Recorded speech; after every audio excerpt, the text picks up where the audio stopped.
what is expected in today's proceedings from our order paper.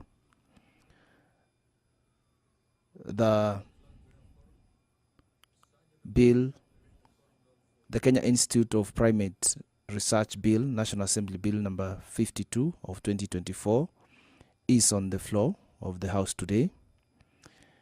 It can be remembered that this was a bill that was debated yesterday, and it's a bill that is on its second reading stage. Question to be put today. This bill is moved by the Chairperson, Departmental Committee on Health.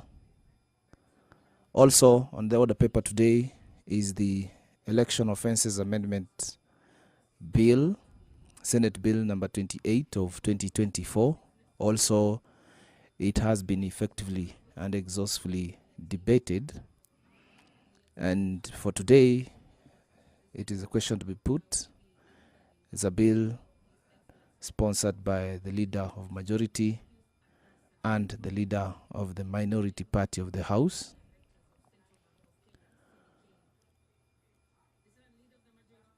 Also on the order paper is a motion, consideration of Senate amendments to the National Disaster Risk Management Bill, National Assembly Bill number 24 of 2023. This is a motion that is seeking to look at the Senate amendments to the National Disaster Risk Management Bill of the National Assembly, Bill number 24 of 2023. On this day of Thursday, July 2025, there will be also a committee of the whole that will be set to consider the Senate amendments to the same bill, that is the National Disaster Risk Management Bill. Also at the committee of the whole will be the consideration of the third report on the employment diversity audit in public institution. This will be moved by the chairperson, Committee on National Cohesion and Equal Opportunity. If you are just joining us, it's a warm welcome to the National Assembly proceedings of today, 24th July 2025. Coming to you live from Parliament buildings through PBU in partnership with KBC. Also on the order paper today is a motion for the consideration of the second report on the status of implementation of the Constitution. This is a motion that seeks the House to adopt the second report of the constitutional implementation. Yes, the quorum has been achieved. Allow me now to hand you over to the chambers.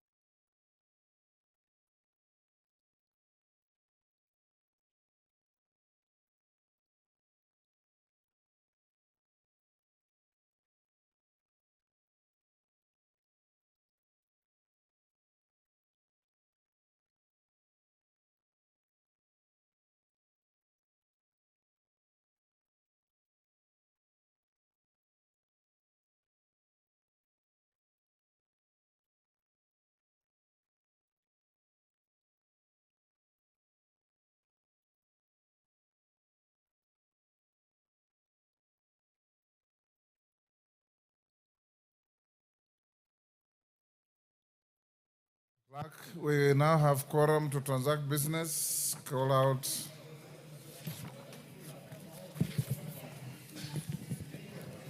Yes. Order number 1, administration of oath. Order number 2, communication from the chair. Order number 3, messages. Comes, I'll tell you.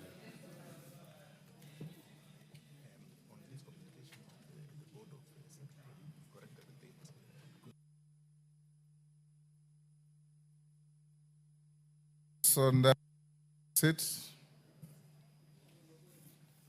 Mawade, take your seat. Mugorino, take your seat. Karemba, see you are Mugorino. And you told me you are very proud of it. Yes. You are the only Mugorino in the house, and the first one at that. Honorable members, take the seat, Kipchumba, the nearest. Right, so honorable members have a message from the President on nomination of a person for appointment to the board of the Central Bank of Kenya.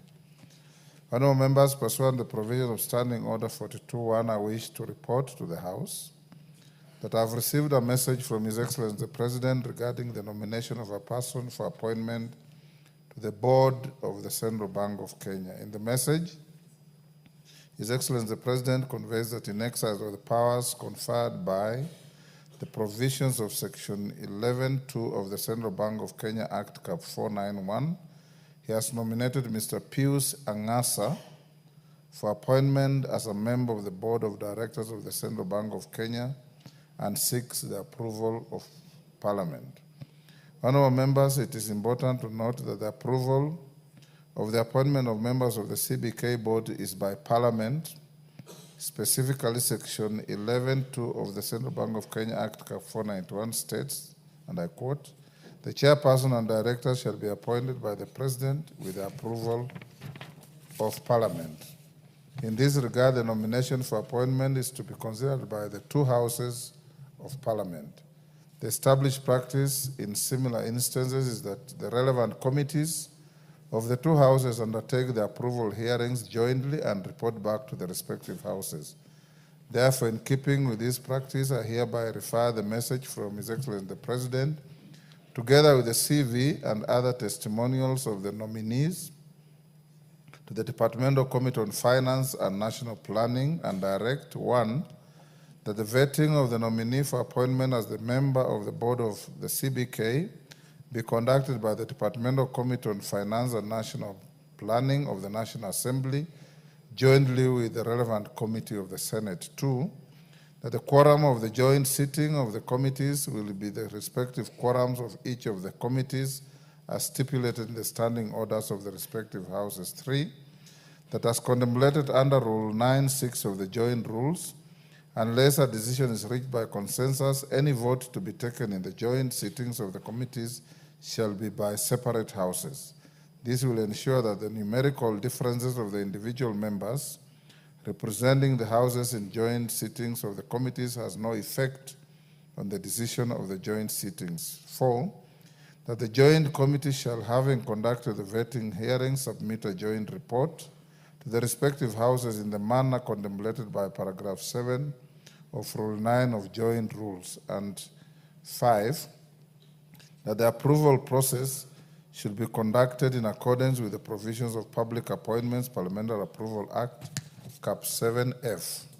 Honorable members, whereas the Central Bank of Kenya Act Cap 491 does not provide for specific timelines within which the House is to consider the nominee, Section 8 of the Public Appointments Parliamentary Approval Act, Cap 7F, requires the relevant House to undertake the exercise within 28 days. In this regard, 28 days will lapse on Wednesday, 20th August 2025. As you are aware, the House will be on recess during the period when the Joint Committee is expected to table its report, and ordinarily, I would have ordered that the counting of days with respect to the consideration of the nominee ceases during the recess period and resumes when the House first sits upon resumption, being 15th September 2025. However, honorable members, noting that the House will be proceeding on a long recess on 15th August 2025.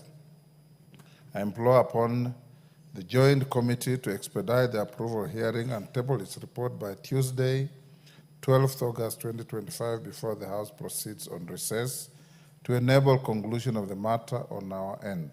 To this end, the committee should immediately proceed to commence the approval process, notify the nominee and the general public of the time and place for holding the approval hearing, and thereafter, upon conclusion, table their report to enable the Houses of Parliament to consider the matter. I thank you. Yeah, yes, Bowen. What's your point of order?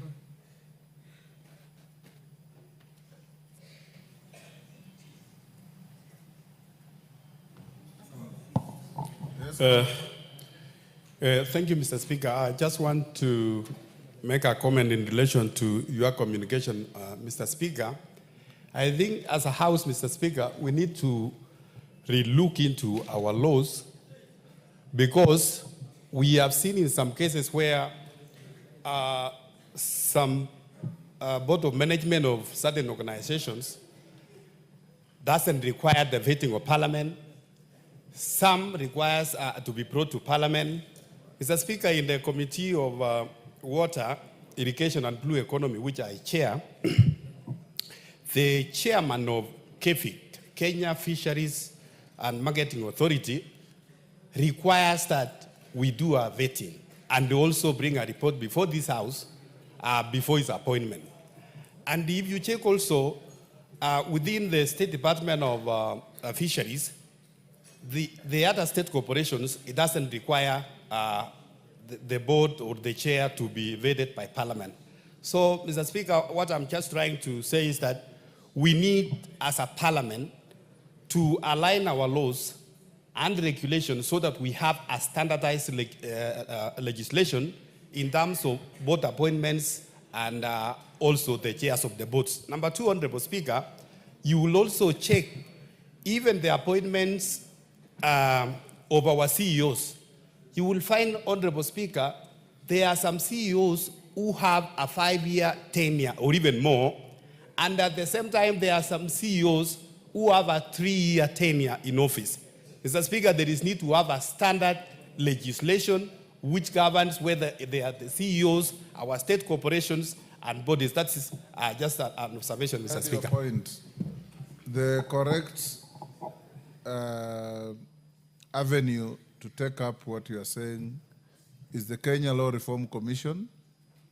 Your own committee can tease out the parastatals under you, which ones require parliamentary approval, which one don't, and decide to harmonize the law. The majority leader seated here also has a duty to tease out all those, and I agree with you. There's absolutely no reason for one parastatal to have their board members approved by Parliament and others appointed without such a process, although it depends on what you really are looking for. Members of the board of Central Bank are definitely not equal to members of the board of National Water Towers. What they do is different, and its weight and importance to the country is different. So, majority leader is work for you. I just picked it as an example because the member who raised is a chairman of a committee that oversees water towers. Honorable members, before we go to the next order, allow me to acknowledge in the speaker's gallery, Bright Way girls from Machakos Town, Machakos, Muhoroni Furaha School from Muhoroni, Kisumu, Mogun Primary from Nakuru West, Nakuru, and in the public gallery, St. Mark Valleyland from Oljororok, Nyandarua, Joy Elites Academy from Bureti in Kericho, Kapkun Primary from Baringo South, Baringo. On my behalf and on behalf of the House, we welcome the students their teachers, and those accompanying them to the House of Parliament. Next order. Order number 4, petitions. Order number 5, papers. Majority Leader. Thank you, Honorable Speaker. I beg to lay the following papers on the table of the House today, Thursday, July 24th, 2025. 1, the annual report for the year 2023-2024 from the Office of the Control of Budget. 2, the Auditor General's report on management of on-lending activities in Kenya for July 2025. 3, Auditor General's summary report on political parties for the financial year 2023-2024. 4, the biannual report of the Commission on Administrative Justice for the period July to December 2024. 5, the exit report of the Registrar of Political Parties for August 2018 to June 2025 from the Office of the Registrar of Political Parties. 6, National Government Constituency Development Fund Board report for the third quarter of 2024-2025 financial year, 1st April 2025 to 30th June 2025. 7 is a price stability target and economic policy for the from the National Treasury and Ministry of Economic Planning. 8 is the anti-corruption strategic guiding framework for Kenya justice sector for 2025 from the National Council on the Administration of Justice. 9 is the 34th biannual report of the Monetary Policy Committee, April 2025 from the National Treasury and Economic Planning. 10, reports of the Auditor General and financial statements of Heroes Technical and Vocational College for the years ended 30th June 2021, 2022, 2023, and 30th June 2024, and the certificates therein. 11 is report of the Auditor General and financial statements for the year ended 30th June 2023 and 30th June 2024, and the certificates therein. In respect of 1, Narok South Technical and Vocational College, and 2, Narok West Technical Training Institute. 12 is reports of the Auditor General and the financial statements for the year ended 30th June 2023, and the certificates therein in respect of 1, Baringo Technical College, and 2, Chepalungu Technical Training Institute. Thank you, Honorable Speaker. Thank you, Majority Leader. Chairperson, Departmental Committee on Environment, Forestry and Mining. Honorable Speaker, I beg to lay the following papers on the table of the House today, Thursday, 24th July 2025. Reports of the Departmental Committee on Environment, Forestry and Mining on its consideration of 1, the Environmental Professionals Institute of Kenya Bill, National Assembly Bill number 36 of 2024, and 2, the Metrology Bill, Senate Bill number 45 of 2023. Thank you, Chairperson, Committee on Delegated Legislation. Thank you, Honorable Speaker. Honorable Speaker, I beg to lay the following paper on the table of the House. Today, Thursday, 24th July 2025. Report of the Committee on Delegated Legislation on its consideration of the Public Finance Management, Public Officers Medical Fund Regulations 2024, legal notice number 195 of 2024. I thank you, Mr. Speaker. Next order. Order number 6, notices of motion. Chairperson, Committee on Delegated Legislation. Thank you, Honorable Speaker. Honorable Speaker, I beg to give notice of the following motion. That this House adopts the report of the Committee on Delegated Legislation on its consideration of the Public Finance Management, Public Finance Medical Fund Regulation 2025 laid on the table of the House on Thursday, 24th July 2025, and pursuant to the provisions of Section 24, subsection 4 of the Public Finance Management Act, Cap 412A, this House approves the Public Finance Management Public Officers Medical Fund regulations published as legal notice number 195 of 2024. I thank you, Mr. Speaker. Thank you. Honorable members, before we go to order number 7, we can dispose of orders number 8, 9, and 10, which are just for questions to be put. Clerk. Order number 8, the Institute the Kenya Institute of Primate Research Bill, National Assembly Bill number 52 of 2024. Second reading, question to be put. Order, honorable members, order students in the gallery, you freeze where you are.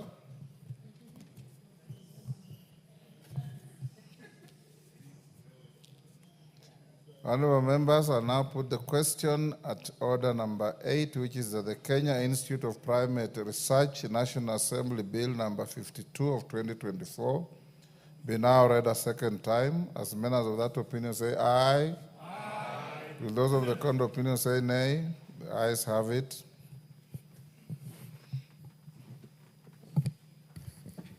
A bill for an act of parliament to make provision for the establishment, powers and functions of the Kenya Institute of Primate Research to provide for the conduct of research using non-human primates and other experimental animals for improvement of human health in Kenya and for connected purposes. Next. Order number 9, the Election Offences Amendment number 2 Bill, Senate Bill number 28 of 2024. Second reading, question to be put.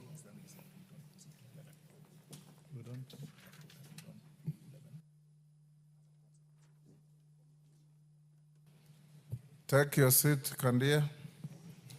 Honorable members, I now put the question at order number 9, which is that the Election Offences Amendment number 2 Bill, Senate Bill number 28 of 2024, be now read a second time. As many as of that opinion say aye. Aye. As many as of the contrary opinion say nay. Nay. The nays have it. Next. A bill for an act of parliament to amend the Elections Offences Act. Order number 10.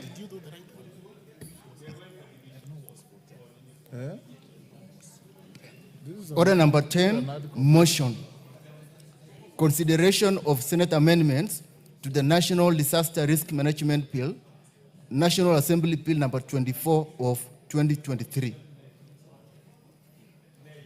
Order, members on their feet, take your seats. Honorable members, I now put the question at order number 10, which is that the Senate amendments to the National Disaster Risk Management National Assembly Bill number 24 of 2023 be now considered. As members of that opinion say aye.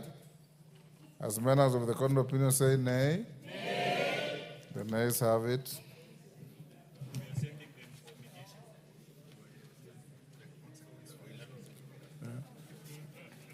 Members, consequent upon your vote on order number 10, order number 11 collapses. So when we reach order number 11, we skip it to go to order number 12. Let's go back to order number 7.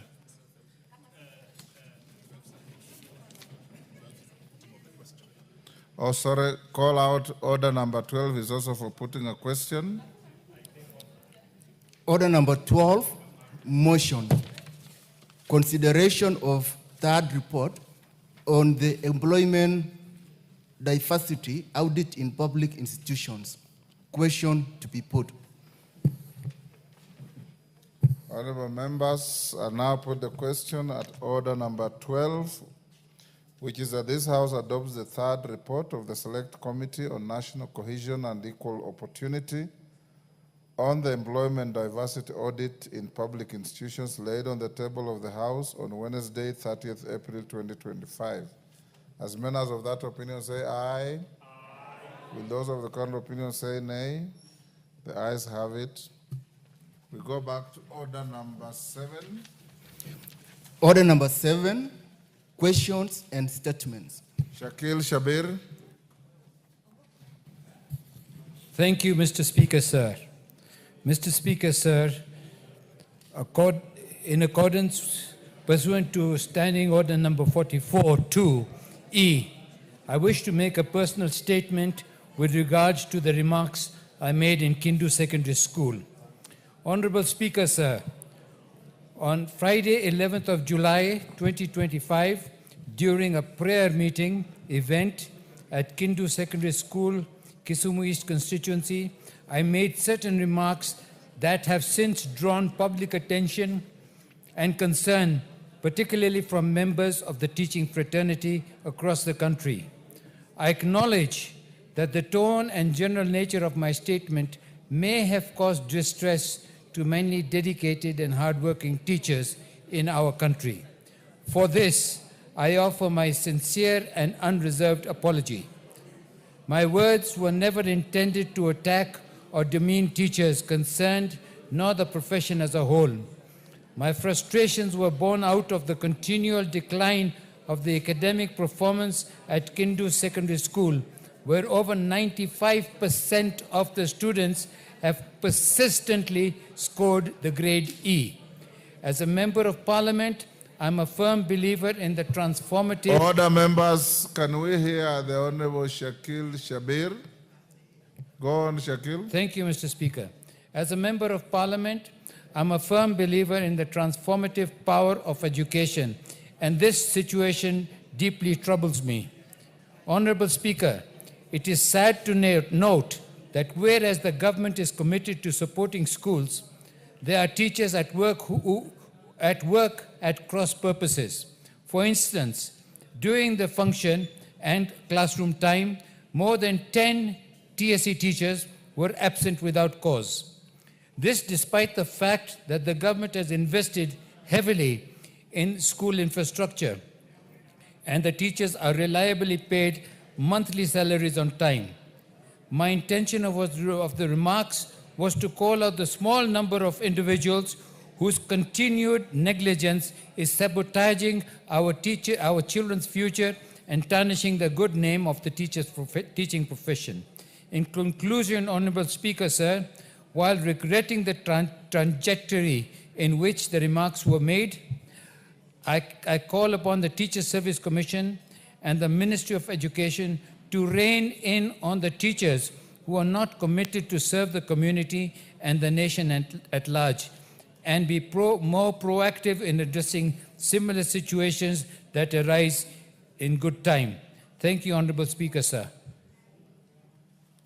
Thank you, Honorable Shakil. Being a personal statement, nobody is allowed to comment. Majority Leader. Thank you, Honorable Speaker. Pursuant to the provisions of Standing Order 44.2a, I rise to give the following statement on behalf of the House Business Committee, which met on Tuesday, 22nd July 2025, to prioritize business for consideration during the week. Honorable Speaker, allow me to first officially welcome members back from the short recess, and I hope that we are all invigorated and ready to perform our roles in what promises to be a very busy part of the fourth session. I further urge committees with priority business pending before them to expedite consideration and submission of reports to the House so as to enable the conclusion by the House within the set timelines. I also encourage committee chairpersons and members to be present in the House to prosecute various items of business concerning their respective committees. Honorable Speaker, with regards to business scheduled for Tuesday next week, the House is expected to consider the County Public Finance Laws Amendment Bill, Senate Bill number 39 of 2023, in Committee of the Whole House. Additional, Honorable Speaker, debate will be undertaken on the following motions should they not be concluded in the course of business this afternoon. 1, consideration of the reports on the examination of financial statements of selected state corporations. 2, consideration of second report of the Constitutional Implementation Oversight Committee on the status of implementation of the Constitution. 3, consideration of the 6th report of the Decentralized Funds Accounts Committee on the financial statements for the NGCDF accounts for 3 constituencies. And 4, consideration of comprehensive economic partnership agreement between the Republic of Kenya and the United Arab Emirates. Honorable Speaker, in accordance with the provisions of Standing Order 42A, 5 and 6, I wish to inform the House that the Cabinet Secretary for the Interior and National Administration, the Honorable Kipchumba Murkomen, is scheduled to appear before the House on the afternoon of Wednesday, 30th July 2025 to answer to the following questions. Question number 063 of 2025 by the member for Rarieda, Honorable Otiende Amolo, regarding the reasons why peaceful demonstrators protesting against the killing of Mr. Albert Ojwang on Tuesday, 17 June 2025, were prevented from exercising their constitutional guaranteed right to peaceful assembly. 2, question 064 of 2025 by the member for Nairobi County, Honorable Esther Passaris, MP, regarding non-implementation of body-worn cameras for all police officers involved in arrests, interrogations, and custodial transfer of suspects. 3, question number 065 of 2025 by the member for Suba North, Honorable Millie Odhiambo Mabona, MP, regarding details on the number of people who have died in police custody in the last 5 months and reasons for their death in custody. 4, question 066 of 2025 by the member for Seme, the Honorable Dr. James Nikal, MP, regarding psychological and mental health assessments undertaken by the National Police Service Commission during the recruitment of police officers. 5, question number 067 of 2025 by the member for Kathiani, Honorable Robert Mbui, CBS MP, regarding the status of drug and substance abuse in the coastal region and measures put in place by the ministry to combat drug and substance abuse across the country. 6, question number 068 of 2025 by the member for Mombasa County, the Honorable Zamzam Mohammed MP, regarding circumstances under which Mr. Hassan Wasionga Ismail of ID number 39226153 was denied national identification card for over 4 years and his subsequent arrest for charges linked to an identification card he had never collected. And 7, question number 069 of 2025 by the member for Molo, the Honorable Kimani Kuria, CBS MP, regarding the state of security in the country and steps being taken by the ministry to avert deaths and destruction of property during demonstrations. Finally, Honorable Speaker, the House Business Committee will reconvene again on Tuesday, 29th July 2025, to schedule business for the rest of that week. I now wish to lay this statement on the table of the House. Thank you. Thank you, Majority Leader. Requests for statements. Yes, Ondo. What's your point of order? Direct to the Majority Leader. Honorable Speaker, there are quite a number of questions directed, statements and questions directed to the Cabinet Secretary for Treasury, some dating as far as February this year. I don't know when he intends to prioritize or invite the Cabinet Secretary so he can come and respond to those and other emerging issues. Thank you, Honorable Speaker. Majority Leader. Thank you, Honorable Speaker. The Cabinet Secretary for the National Treasury and the Cabinet Secretary for Education are scheduled to appear next after the CS Interior. Okay. Your concern is addressed. Adan Kainan. Request for statement to agriculture and livestock. Statement dropped. Protas Akuja. Request to education. Thank you, Honorable Speaker. Honorable Speaker, I rise to request for a statement regarding the recruitment process for the position of Deputy Principal at Turkana University College. Honorable Speaker, pursuant to provision of Standing Order 44.2c, I wish to request for a statement from the chairperson of the Departmental Committee on Education regarding the recruitment process for the position of the Deputy Principal, Academic and Student Affairs at the Turkana University College. Honorable Speaker, on 28 February 2023, the Public Service Commission advertised a position for the position of the Deputy Principal, Academic and Student Affairs at Turkana University College. Subsequently, on 14 February 2025, the Commission published a report containing 19 shortlisted applicants, including the name of Professor Michael Okuruka Napo. The report indicated that the interviews will be conducted on 21st February 2025. However, on the day of the scheduled interviews, Professor Napo received a notification that the interviews had been postponed and will be conducted at a later date. Despite the communication, the Commission proceeded to conduct interviews without informing Professor Napo nor affording him the opportunity to participate in the interview.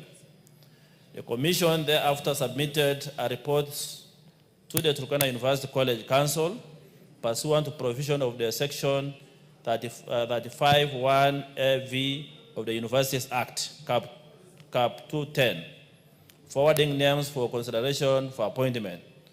The process, as undertaken by the Commission, raises serious concern on equity and fairness in the recruitment of the Deputy Principal at Turkana University College.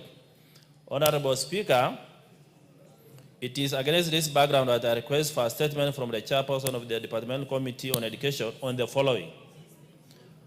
A report on the circumstances under which certain shortlisted candidates, including Professor Michael Okuruka Napo, were excluded by the Public Service Commission from the interview process, and whether the Cabinet Secretary for Education was consulted as required under Section 35 of the University Act, Cap 210.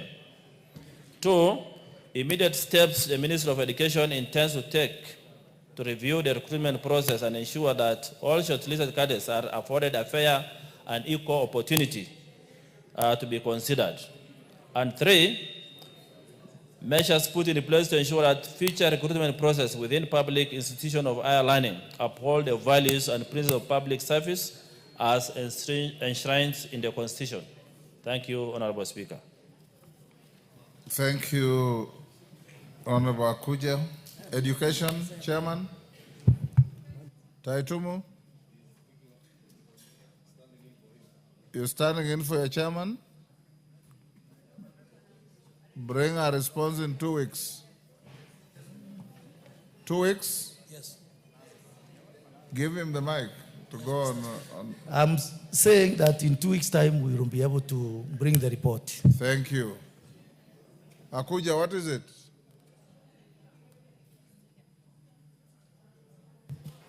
Thank you, Honorable Chair. Honorable Chair. Which chair? Honorable Speaker. Sorry.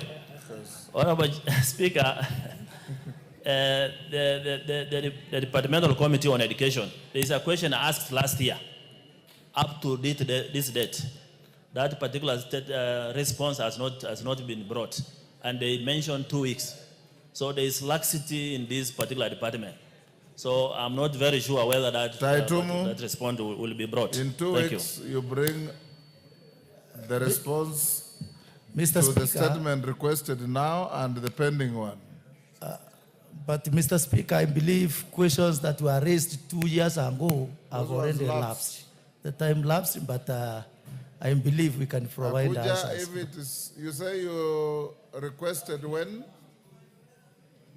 He is saying 1 year ago. That is what he is saying. Is that so, Akuja? Honorable Speaker, I requested a statement in December last year. Hiyo ilikufa. But because they take a lot of time to respond to this and they say 2 weeks and it takes now forever. will not allow it, but you can go to the table office and resurrect your statement. Okay, thank you. Owen Bayer. Owen Bayer. Statement dropped. Musa Sirma. Yes, Hillary? Thank you, Are Mr. you purporting to present the statement? On behalf of Honorable Musa Sirma. Where is the written authority? He's just gotten stuck in You traffic. cannot be instructed on phone. The member who has requested for a statement must write to the speaker, and the speaker must approve that you be a legitimate proxy. So, now you are an impositor. but because of the urgency, Mr. Speaker, you can. I won't allow you. There's no exception to the rule. Thank you. Yes. If Musa Sirim arrives before we finish statement time, we will allow him. Mashua Waidaka. Yes, go ahead.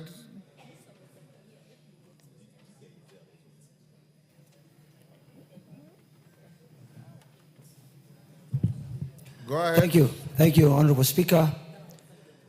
Honorable Speaker, pursuant to the provisions of Standing Order 44-2C I wish to request for a statement from the chairperson of the Departmental Committee on Transport and Infrastructure regarding the impact of the recent rise in global oil prices on road construction projects across the country. Honorable Speaker, every financial year, the National Assembly appropriates funds towards the development, maintenance, and expansion of road infrastructure to enhance access to essential services across the country and support economic development. A key component used in road construction is bitumen, a petroleum-based product derived from crude oil. Notably, as of the 23rd June 2025, global crude oil prices had steadily risen, largely attributed to the escalating tensions in the Middle East. This has raised serious concerns about disruptions in global oil supply chains, which in turn has contributed to the rising cost of oil. There is a growing concern that these developments may adversely affect the timing implementation of ongoing and planned road construction projects in the country. This could lead to the lack of achievement of national development goals, hinder mobility, and limit access to critical services such as healthcare and education. Honorable Speaker, it's against this background that I request for a statement from the chairperson of the Departmental Committee on Transport and Infrastructure on the following. 1, a report on the extent to which rising oil prices may impact road construction projects in the country, and 2, immediate and long-term measures being taken by the Ministry of Roads and Transport to cushion road infrastructure projects from the effects of increased oil prices. I thank you, Honorable Speaker. Thank you, Mashua. Chair, Transport. Thank you, Honorable Speaker. I will GK. respond in 2 weeks. 2 weeks, thank you.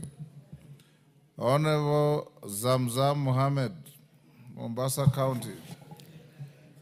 Honorable Speaker, pursuant to the provision of Standing Order 44-2C, I raised requests for the statement from Chairperson of the Departmental Committee on Transport and Infrastructure regarding the safety of ferries operated by the Kenya Ferry Services. Honorable Speaker, ferry services are key lifetime for coastal residents as their significance goes beyond mere transportation. They serve as essential component of the region's infrastructure, facilitating economic development and promoting social integration. Thousands of Kenyans rely on ferry services daily to cross the Likoni and Mtongwe channels. However, in recent years, the state of these ferry services, particularly at the Likoni and Mtongwe channels, has declined significantly. This deterioration has led to increasing safety concerns, which members of the public consistently raising alarm on the poor condition of vessels, inadequate safety equipment, and frequent services disruptions. Honorable Speaker, following the Mtongwe ferry tragedy of 1994, an incident that claimed the lives of 270 people, the government pledged to address the systematic issues that led to their disaster. Unfortunately, those commitments remain largely unfulfilled. The deterioration of ferry operations at the Likoni and Mtongwe channel continues to pose a serious risk to the lives of Kenyans. Honorable Speaker, it is against this background that I request for a statement from the chairperson of the Departmental Committee on Transport and Infrastructure on the following. 1, a report on the current operational status of the ferries in use at Likoni and Mtongwe channels, including the safety audit reports conducted in the last 12 months. 2, the immediate measures the Ministry of Roads and Transport has undertaken to address the current state of ferry services at Likoni and Mtongwe crossings. 3, an explanation on why the new emergency and safety equipment, including life jackets, life buoys, and all other essential tools ordered by the government, have not yet been delivered or commissioned, and indicate when they shall be deployed at the ferry terminals. And 4, the steps taken by the ministry to ensure modernization of ferry services and construction of alternative crossings to decongest and ensure safety of persons using the Likoni and Mtongwe ferry crossings. I thank you, Honorable Speaker.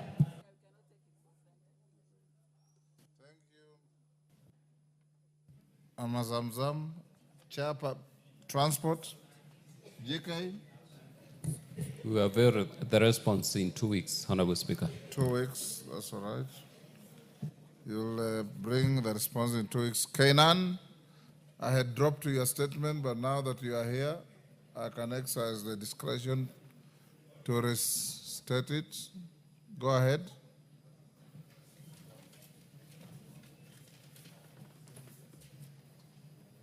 Speaker, thank you so much. The order paper was a bit misleading. It talks of Tuesday, but thank you so much, Mr. Speaker. Mr. Speaker, I used to request for a statement An regarding... apology is desirable. When I called you out, you are not here. Okay, thank you, Mr. Speaker. Request for a statement regarding... An apology is desirable. I said thank you, Mr. Speaker. I apologize for coming late. Yes, good.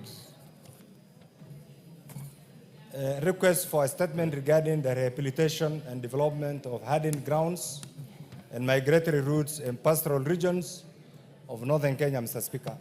Honorable Speaker, pursuant to the provision of the Standing Order 44-2C, I rise to request for a statement from the chairperson of the Departmental Committee on Agriculture and Livestock regarding the protection, rehabilitation, and development of hardened grounds and migratory routes in pastoral regions of northern Kenya.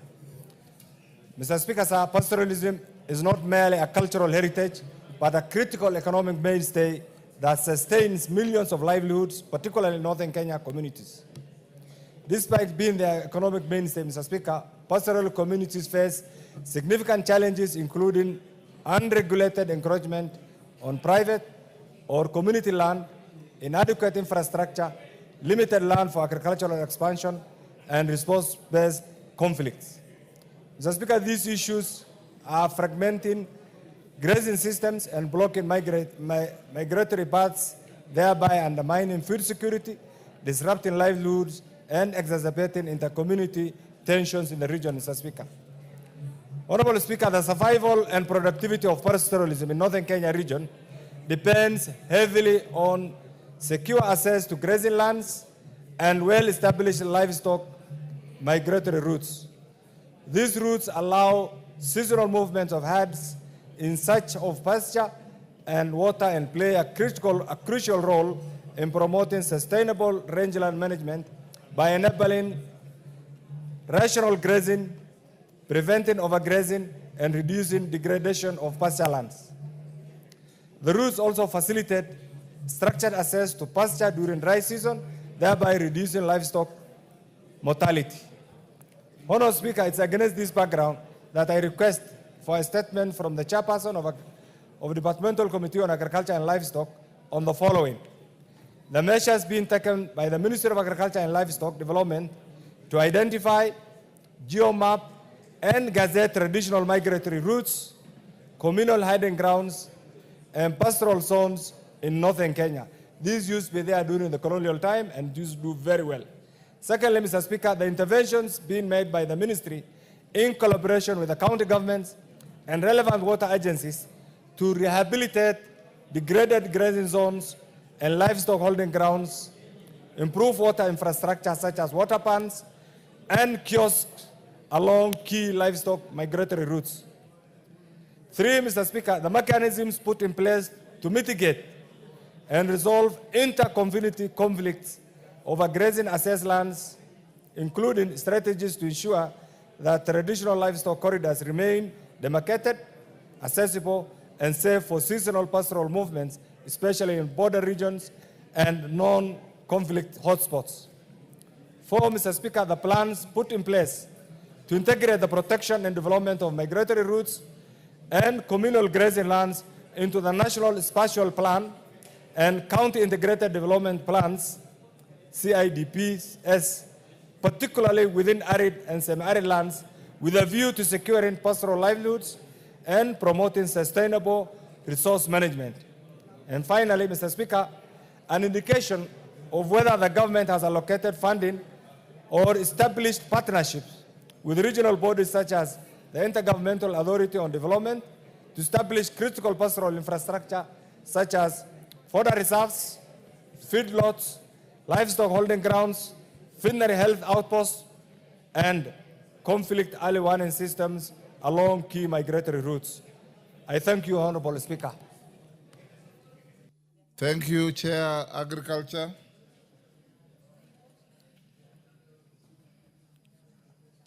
Any member? Ferdinand Wanyonyi? I promise that we get into this the next 2 weeks. 2 weeks. Thank Yes, you. Mr. Speaker. Because the committee is actually in 2 weeks, right. Okay, good. Is Owen Bayer in the house now? No. Musa Sirma? No. We go to requests. Richard Yegon?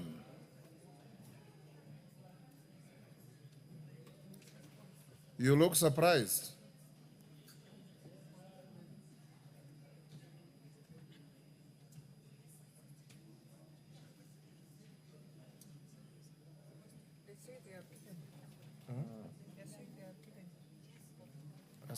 Ask this. Yegon, you are not ready? Oh, it's a response, not a request. Chair, Administration and Internal Security. I am aware that Honorable Tongoyo is hosting His Excellency the President in Narok, and he actually sent me a message that we put off your response to. Oh yes, he said Honorable Kapondi. Yes, will be responding on his behalf. You are a member of the committee. Yeah, correct, Mr. Speaker. Go ahead, Honorable Kapondi. Yeah, Mr. Speaker, I have a statement regarding the murder of Mr. Wesley Kipkemoi Bet in Mau. Honorable Speaker, the Member of Parliament for Bomet East constituency, Honorable Richard Yagon, requested a statement regarding the death of Mr. Wesley Kipkemoi Bet in Mau Forest along Bomet Nakuru Road on 30th of March 2025.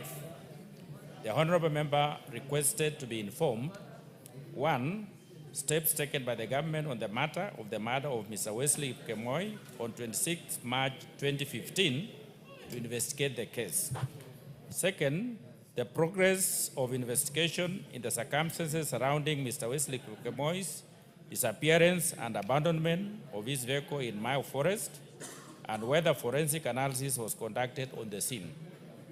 3, a report on the whereabouts of Ms. Jacqueline Chepkurui as a person of interest identified by the family of Mr. Wesley as a key suspect in the matter, and the findings of the police on the connection, if any, with the disappearance and subsequent death of Mr. Wesley Kipkemoi. 4, whether Mau Forest remains a safe route for travelers and what security measures are being implemented to enable safety of road users. And 5th, measures in place to support families of missing persons during investigations, including coordination between different police stations and the role of forensic technology in identifying the tracking movements of potential suspects. I state as follows. 1, steps taken by government on the matter of the murder of Mr. Wesley Kipkemoi on 26 March 2015 to investigate the case. Honorable Speaker, on 30th March 2025 at approximately 1540 hours, Joylyn Maritime, aged 29 years, reported an incident of robbery with violence at Tagich Police Station, documented under OB number 7/30/3/2025. According to her statement, she had boarded a motor vehicle registration number KCM 802B, a Toyota Probox, in Silibwet, Bomet County, bound for Giptagich. Upon reaching a section of Mau Forest, the driver, identity unknown at the time, stopped the vehicle, forcibly pulled her out and began to strangle her.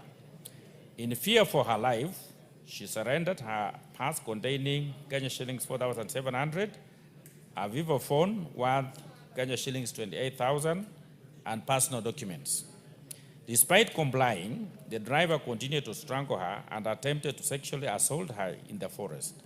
Her screams attracted a passing boda rider and his pillion passenger, who intervened and rescued her.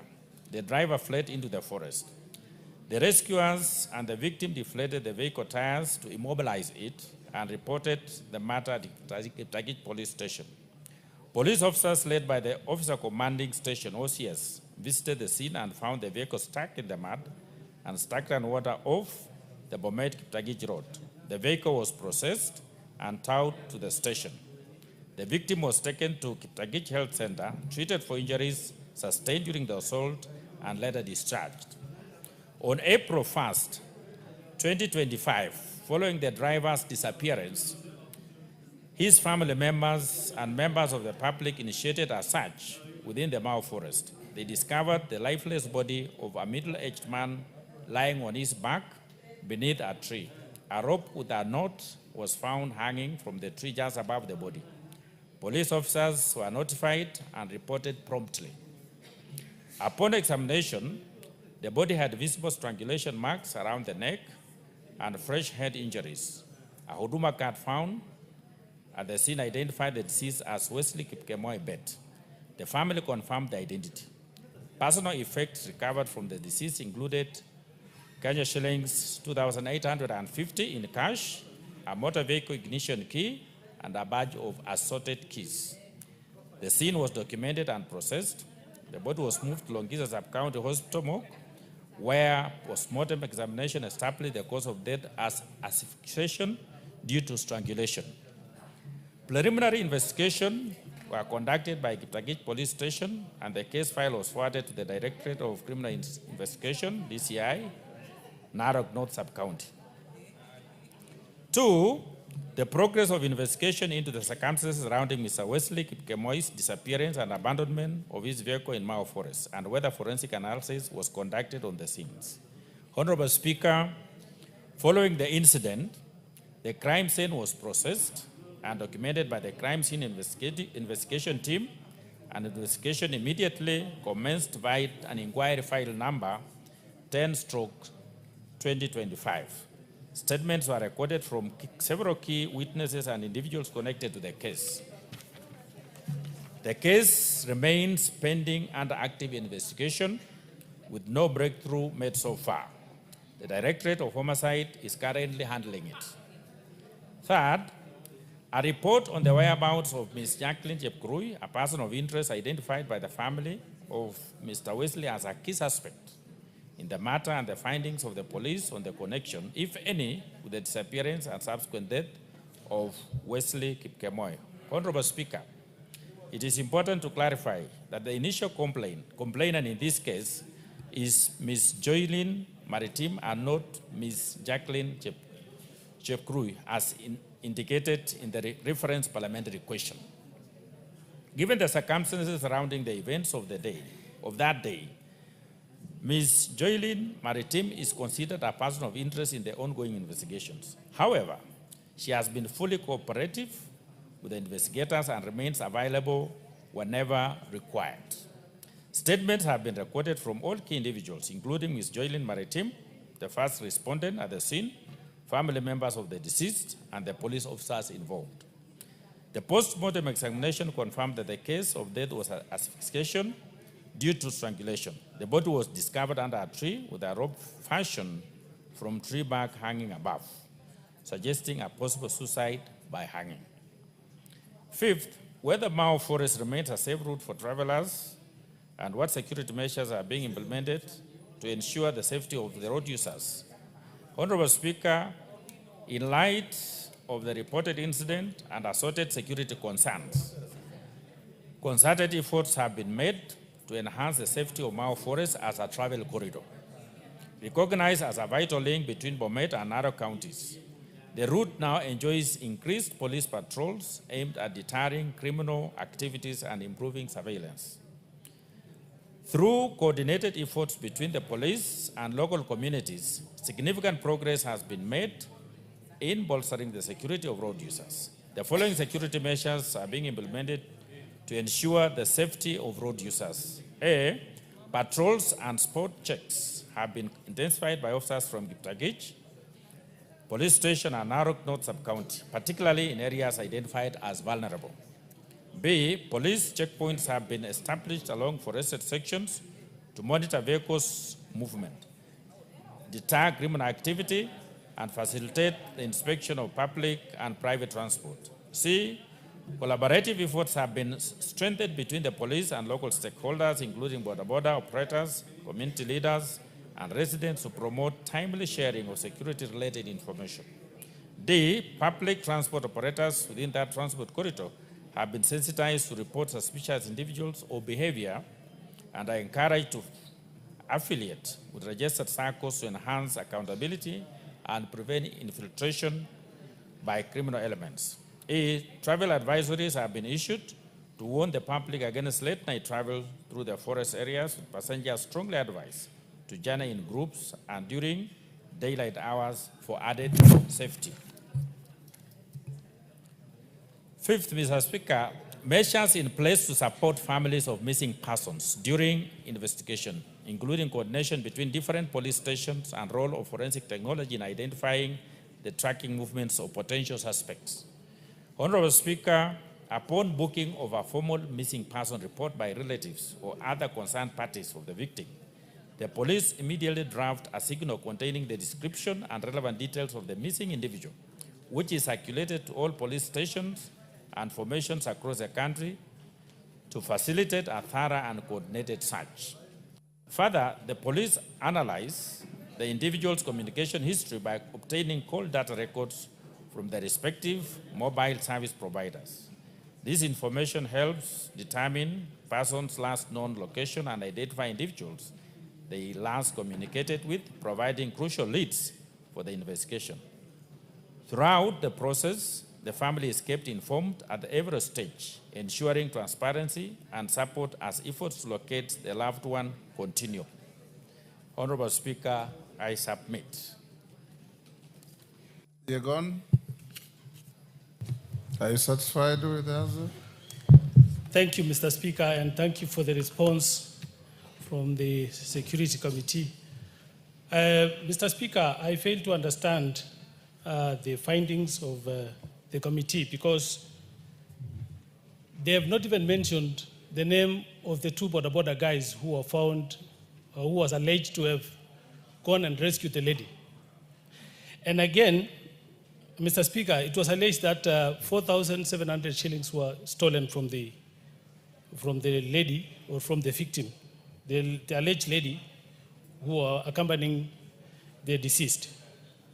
And upon searching the deceased, when he was found, 2,850 shillings was found in his pockets. And mark you, Mr. Speaker, this gentleman never went anywhere. It just some few meters away from where the vehicle was found. And the police are mentioning again about a different name. One Joylin Maritime. And since I also try to get to know the information because the people, the members from my constituency went to search for this gentleman who was found dead. I understand they got an identity card for one lady called Jacqueline Jepkirui. So I don't know where this Joylin Maritime came from. So, Mr. Speaker, I think I need further serious clarification because the family is going through a lot of problems and they want to know the real, what really went through, what happened really until their kin passed on. Thank you, Mr. Speaker. Honorable Kapondi, do you have any response to that? Yeah, Mr. Speaker, I think it is very clear to our colleague that the case is still active. So any information that he may have can still be channeled to the DCI in Kiptagich because the file is still open. So it is not yet concluded. So the honorable colleague should just be patient. You will have a very conclusive answer later. Thank you. Honorable members, before we go to the next, in the speakers gallery, I acknowledge Mohoroni Furaha, I believe it's a school, Mohoroni Kisumu, All Pusimoru Secondary School from Narok North, Narok. In the public gallery, AIC Academy from Baringo North, Baringo. Ilengi Secondary School from Kitui South, Kitui. Saverian JSS from Kisumu Central, Kisumu. Kakululo Primary and JSS from Mwingi West, Mwingi. On my behalf and on behalf of the House, we welcome the students and their teachers and those accompanying them to the House of Parliament. Next, a request by Julius Taitumu. Is Julius in the house? Yes, Julius. I'm told Ivo Barra is responding. Orero, from Committee of Education. Orero, you have authority from your chairman. So yeah, both of you are saying yes. Is it Eve Orero? Go ahead, Honorable Orero.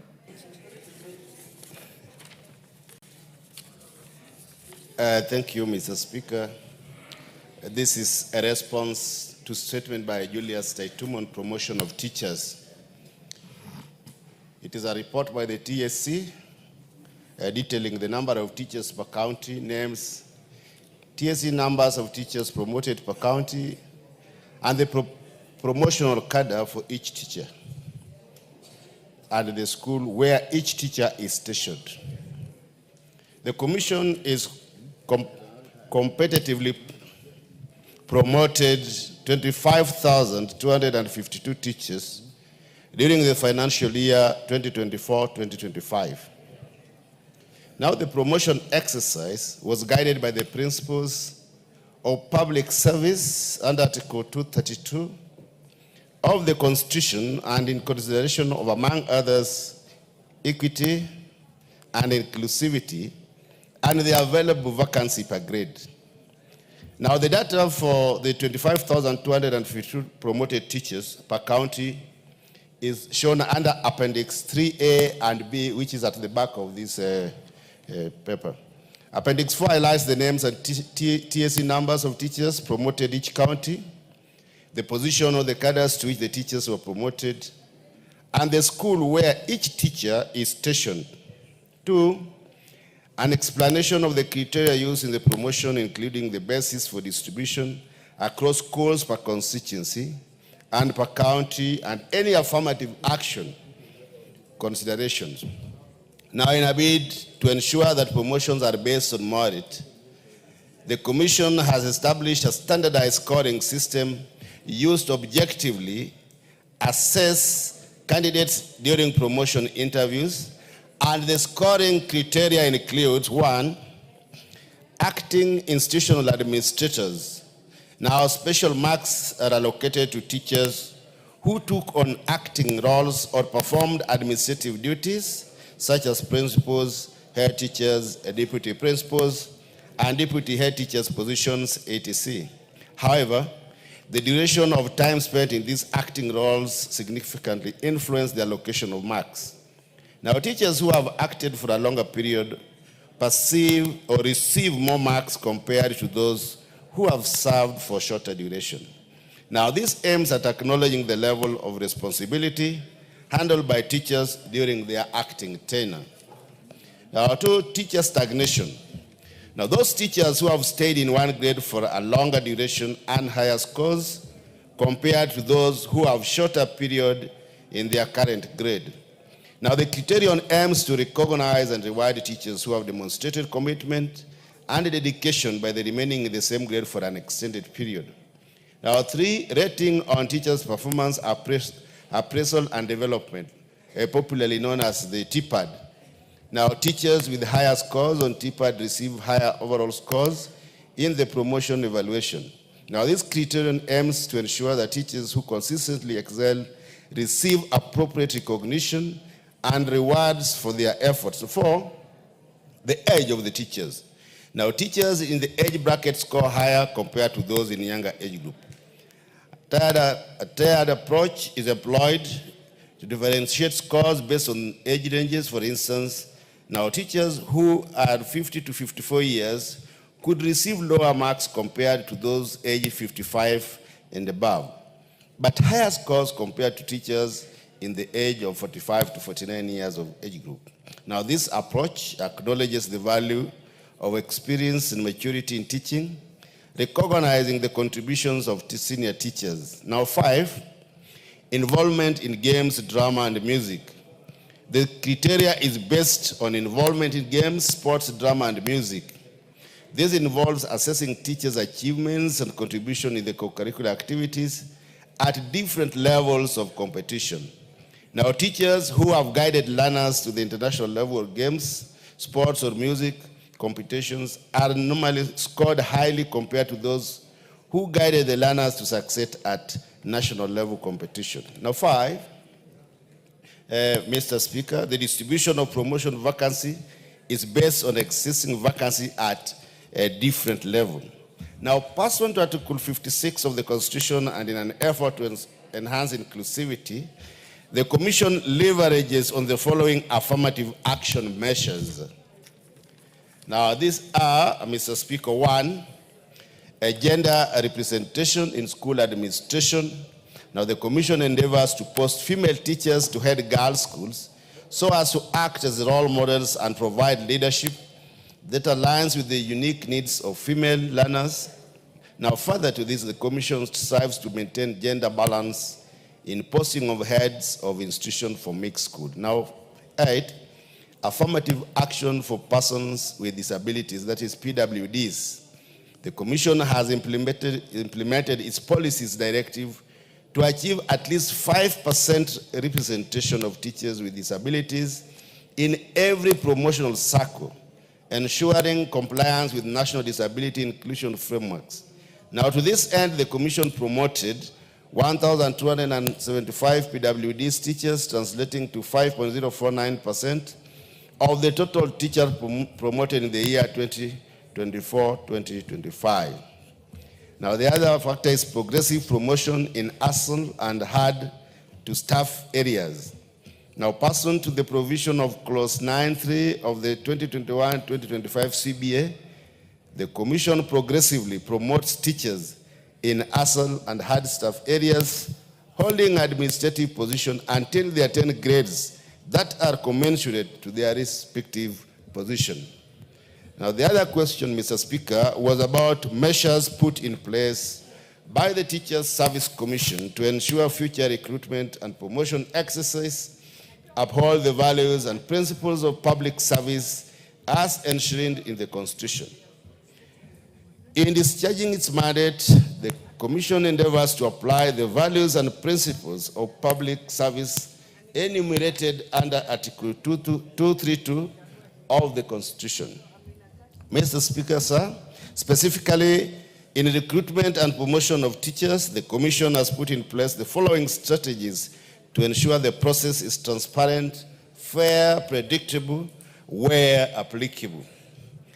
1, alignment with legal and regulatory frameworks. The recruitment and promotion process strictly adheres to Code of Regulation of Teachers, the Career Progression Guidelines, and the Policy on Selection of Appointment of Institutional Administrators. The scoring criterion aligns with Regulation 73 of Code by scoring teachers on performance, seniority, and experience, academic qualification, merit, among others. Madam Speaker, further in line with Clause 9.3 of 2021-2025 CBA, the Commission promotes teachers in ASL and hard staff areas on affirmative action. Now, the alignment to legal and regulatory frameworks provides the foundation for fair, transparent, and predictable recruitment on promotion practices. Two, Madam Speaker, automation of teacher recruitment and promotion process through teachers' online system. Now, this digitized system will provide a platform for online application for advertised promotion vacancies, shortlisting, and notification of the interview outcome and generation of promotion letters. Now, automation of this process not only eliminates human error, but also enables the teachers to track the status of the application in real time, thus fostering transparency and fairness in the promotion process. Number three, Madam Speaker, development and use of standardized evaluation criteria. Now, the Commission has developed a standardized scoring criterion used during interviews to assess candidates objectively. Now, this criterion encompassed various factors as performance appraisal, institutional leadership, experience, age, and contribution to academic excellence. Now, this vigorous evaluation process is designed to prioritize meritocracy, ensuring fairness and consistency, while minimizing potential favoritism and biasness. Madam Speaker, the fourth one is publication of vacancies and results. Now, vacancy announcements are publicly advertised through the print media and the TSE website, ensuring transparency and enabling wider dissemination of information. Now, the advertisements specifies specific advert requirement, ensuring that teachers fully understand the qualification and the timelines required. Madam Speaker, additionally, the Commission publishes the list of all successful applicants on its website to enhance transparency in the recruitment and promotion process. 5, common cadre promotion. The Commission has established predictable promotion policy that provides for the automatic progression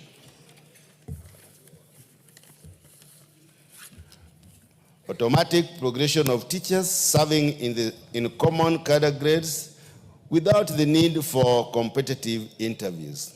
Now, this policy applies to the following categories. That is the P1 holders, that is teachers appointed to grade B5 and eligible for automatic promotion in grade C1 after serving a minimum of 3 years, subject to satisfactory performance. 2, diploma certificate holders, teachers serving in grade C1, are eligible for automatic promotion to C2 upon completion of 3 years of service, subject to satisfactory.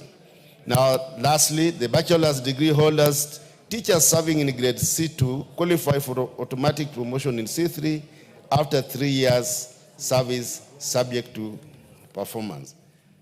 Madam Speaker, I submit. Thank you.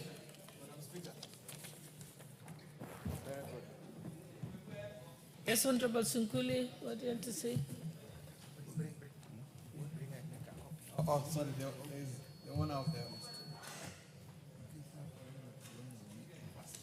It's okay, Honorable Sunkuli can proceed because he got my attention first. We'll come to you. Madam Speaker, my attention is really on these promotions of from C1, from C2 to C3 to C4. And I'm wondering, because this is affecting us, especially in Transmara. Because when you look at it, there are no head teachers who can come from Transmara because the promotions are not happening. So we are importing teachers from outside to come and head our schools because of these promotions that are lacked. Can the committee consider doing action, affirmative action, so that these other people can also benefit and be promoted to C4, from C4 to D2? Because if you look at it, the most qualified teachers now are in C4. It will take them 12 years to reach D3 to be able to be promoted to be head teachers. This is an issue that we need to address seriously. Member for Igembe North, he has enriched your question. Thank you, Madam Speaker. What the member has given us is just scholarly and theoretical argument, because if you look at the folder behind, there are no names of the teachers promoted in various canter. But I want to believe, since question number 3, you have said that in the future, you will adhere to the principles that are set during interviews. I may indulge you, but the answers are superficial. They does not contain what the questions are required.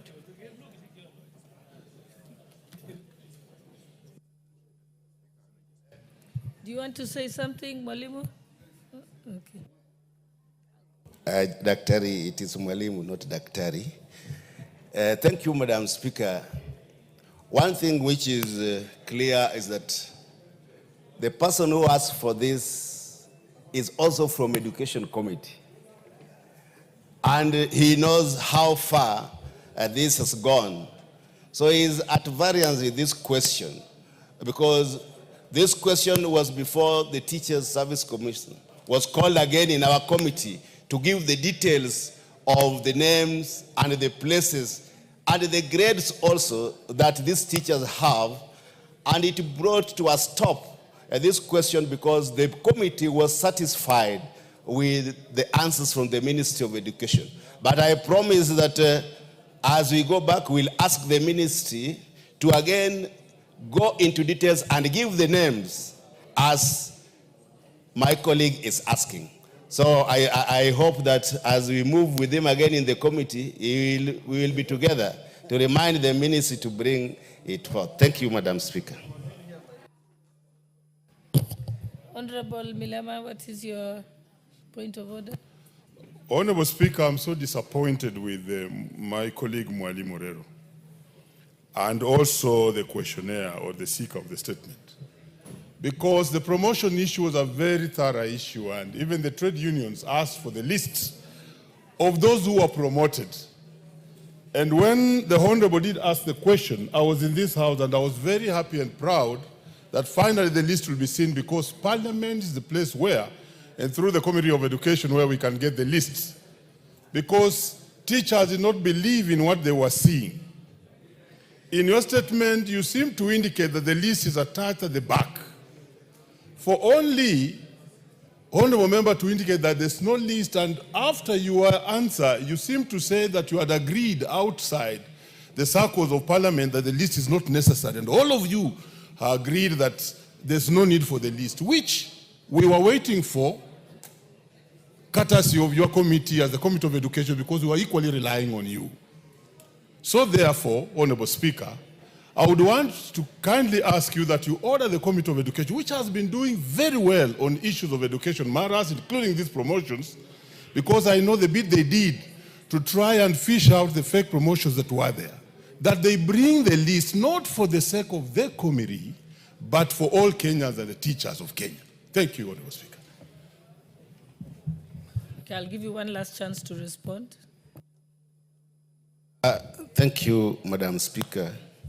I think my colleague Omboko Mulemba, who is also a long-serving educationist and still the chair of KUPPET in this country, knows very well that he has taken me out of context. We did not say, and I never said that we sat separately somewhere. Not really. I said that as Education Committee, we insisted on this, and we sent the Teacher Service Commission to go and get the list for those who are promoted. We even revoked those who were promoted within the 3 years. So I say that as Education Committee, we will be able to ask for this list and table it here in Parliament. Thank you, Madam Speaker. So therefore, to conclude this matter, then you should go the way of getting the list. We can move to the next question. The next statement to be responded to. The request was made by Honorable Mashua Wathaka of Kiambu. And I think Sports and Culture Chairperson told me that there is someone from the committee that's answering on his behalf. Who is it? You may proceed. Thank you, Madam Speaker.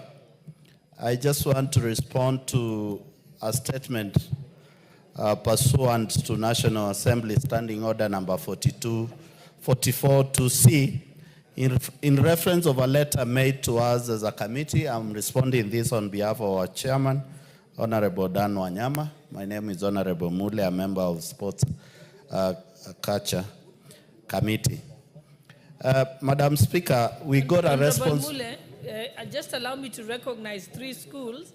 Then when you finish your response, you can welcome the schools before they end up leaving. In fact, 4 of them, because we realize today there's a big group and some are leaving before we recognize them.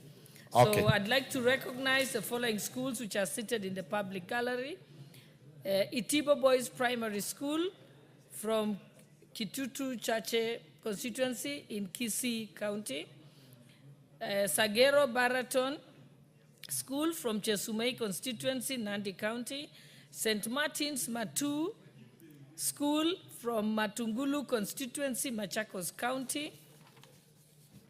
And seated in the speaker's gallery is Malezi Bora Academy School from Kajiado North constituency, Kajiado County. Don Bosco Boys School from Bomachoge Chache constituency in Kisii County.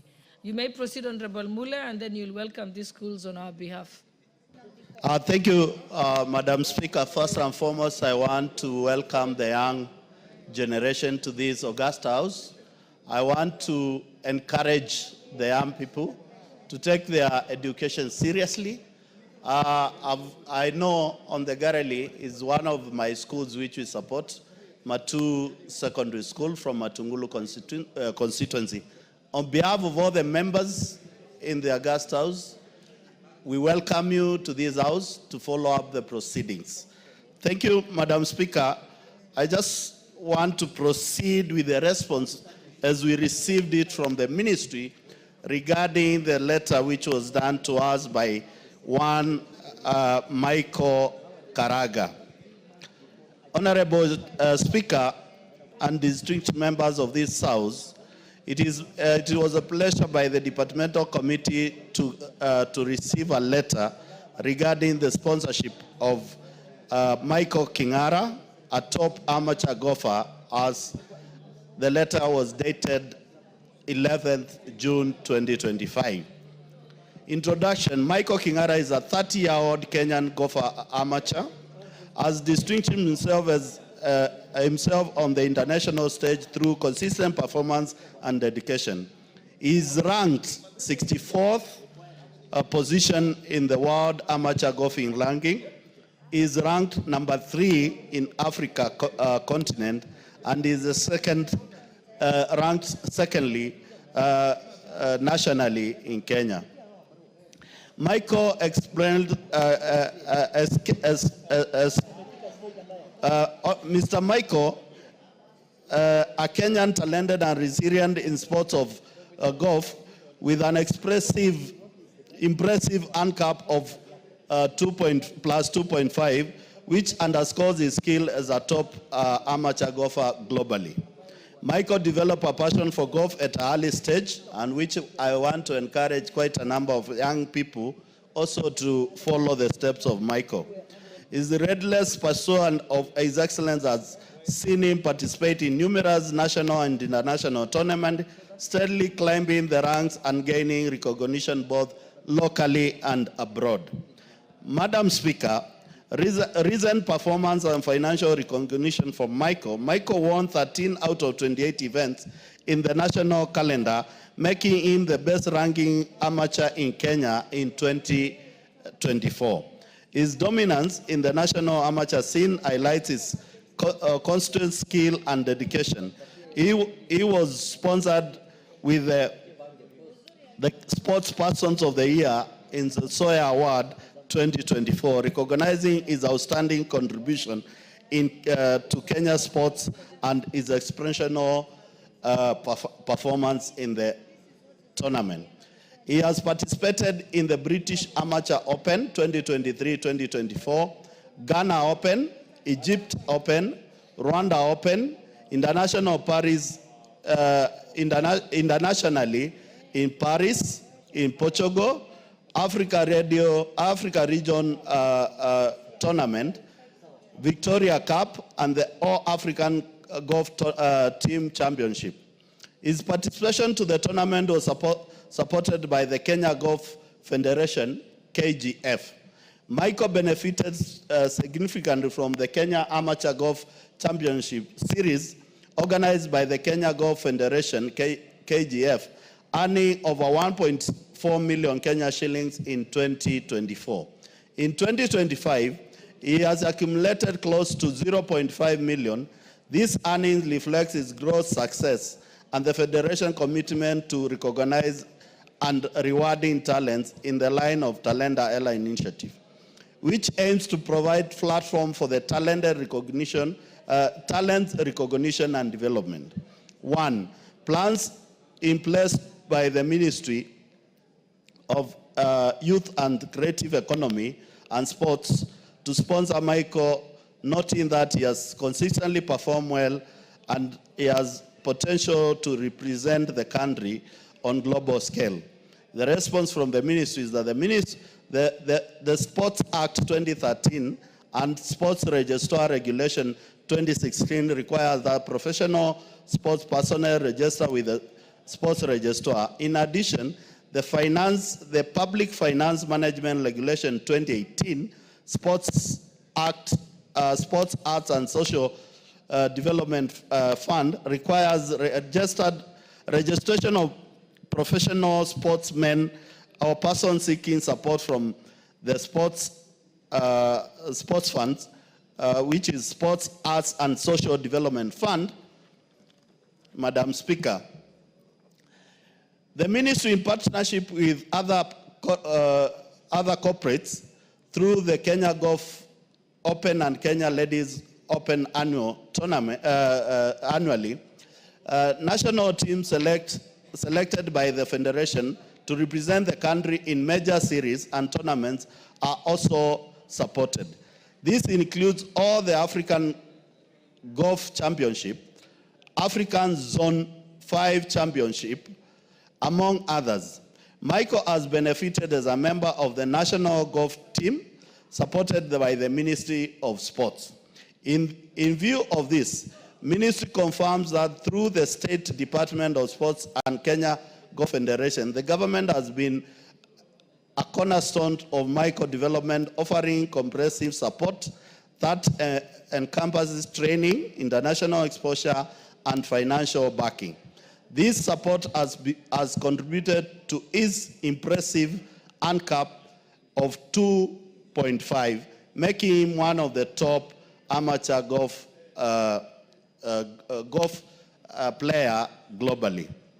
2, a report by the ministry on the sports person currently being sponsored by the government, including the specific sports they played in and the criteria used by the government to sponsor sportsmen. The ministry works closely with 138 national federations responsible for the development of their respective sports. This federation addresses the sporting requirement of sportsmen at the individual level, club, team, technical personnel, and county association level. The ministry has a criteria for funding that guided federation in their application for the support. The sports federations are aware of these guidelines and are required fully comply to the consideration. In the financial year 2023-2025, the ministry sponsored 43 national teams to represent Kenya in international events. Additionally, 11 events were hosted in the country. These sportsmen, which include men and female, and people living with disabilities, are drawn from a diverse section of the sporting disciplines within the country. The criteria used for consideration of funding requested include compliance with the Sports Act 2013 and the Sports Registrar Regulation 2016, compliance with the Public Finance Management Sports Act and Sports and Social Development Fund Regulation 2018, provision of calendar of activities 6 months before the start of the financial year, proof of strategic plan, declaration of other source of income, confirmation of invitation to international events, contribution of the events to Kenya ranking sporting activities. The second query to the ministry's measures, the measures the ministry has put in place to sponsor sportsmen in the country who have shown promise in the various categories. Madam Speaker, the minister would wish to respond as follows. The State Department mandate and programs aims at promoting talent through identified nurturing and development to ensure that athletes earn from their talent. Talent camps organized during school holidays by the Kenya Academy of Sports in partnership with the Sports Federation is one of the key programs that contributed to the promotion of these talents, which includes the one we are talking about, Madam Speaker. It is important to note that the support to the sports person is done through their requirement of sports person at the individual level, clubs or teams or technical personnel or county sports association. The government wishes to support the upcoming talents, but due to resource constraints, it is not possible.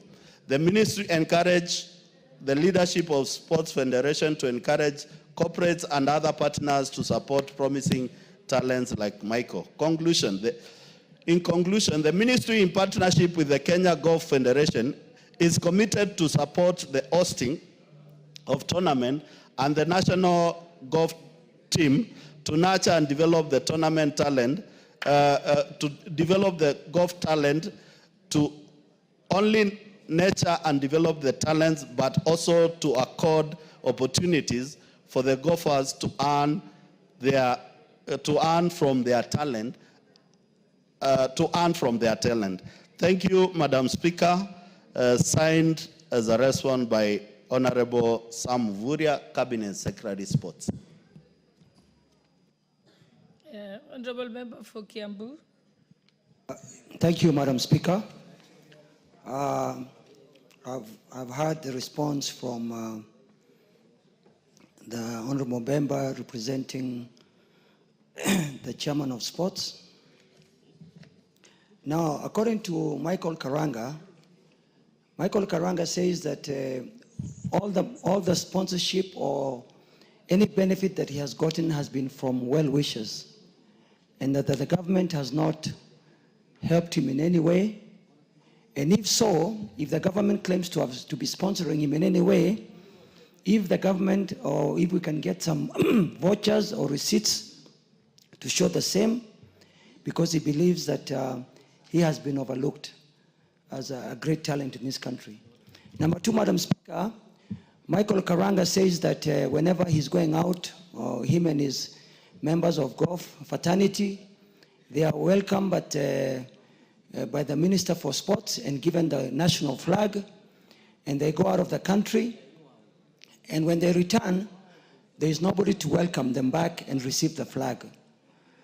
Madam Speaker, I recall about 2 weeks ago, we saw arguably one of the greatest 1,500 meters, Faith Kipyegon, and the lady who runs the 5,000 meters, Chebet, come back, and they were honored by the government by being given 5 million each.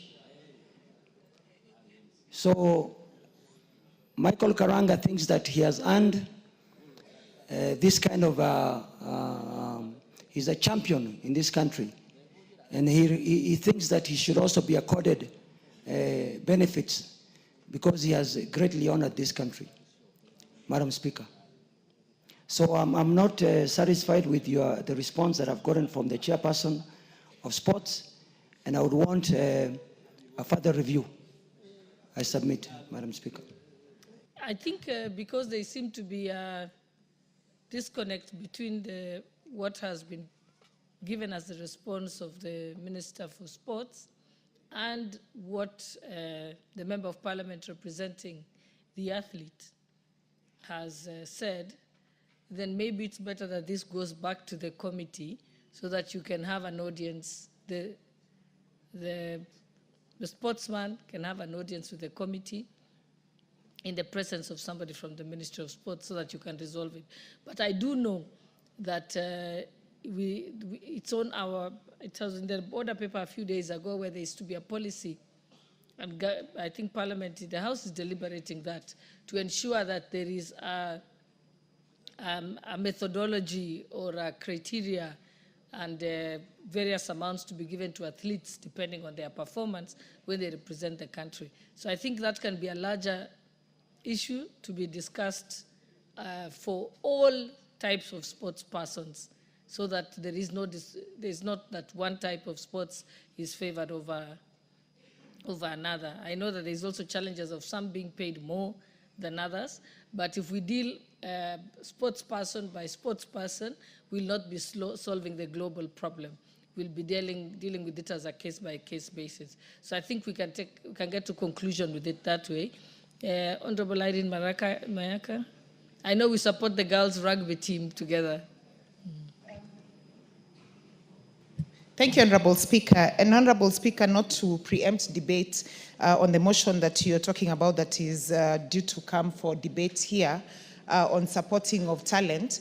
But I just want to say the issue that the Honorable Member brings up and so many other involving our amateur sports person is something that we really need to take into consideration, because we do have the Talanta Academy, but also we need to know in terms of the policy that they already have, if they're also taking into consideration our amateur talents that we do have, and what and also just the specifics in terms of the kind of support that they get, so that we don't have sporadic situations and situations where one person is supported in this particular way, another one in a different way.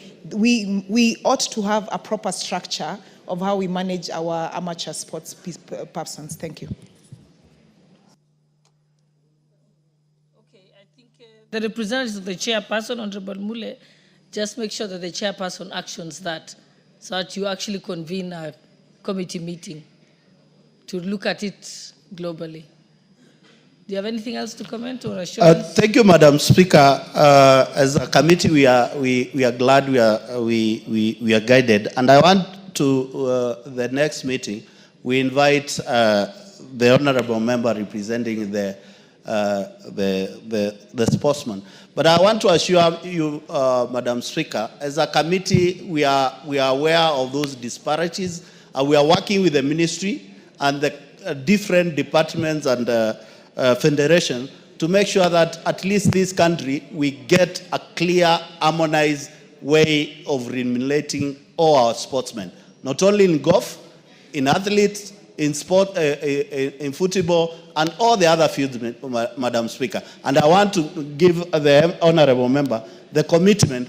He better, once we engage with him, we'll definitely get a way forward, and also call the minister and the team to come and give proper guidance to Mr. Michael. I believe, Madam Speaker, with all due respect, this is one of our sportsmen we need to nurture and support so that he can reach the levels of Tiger Woods and the rest globally. Thank you, Madam Speaker.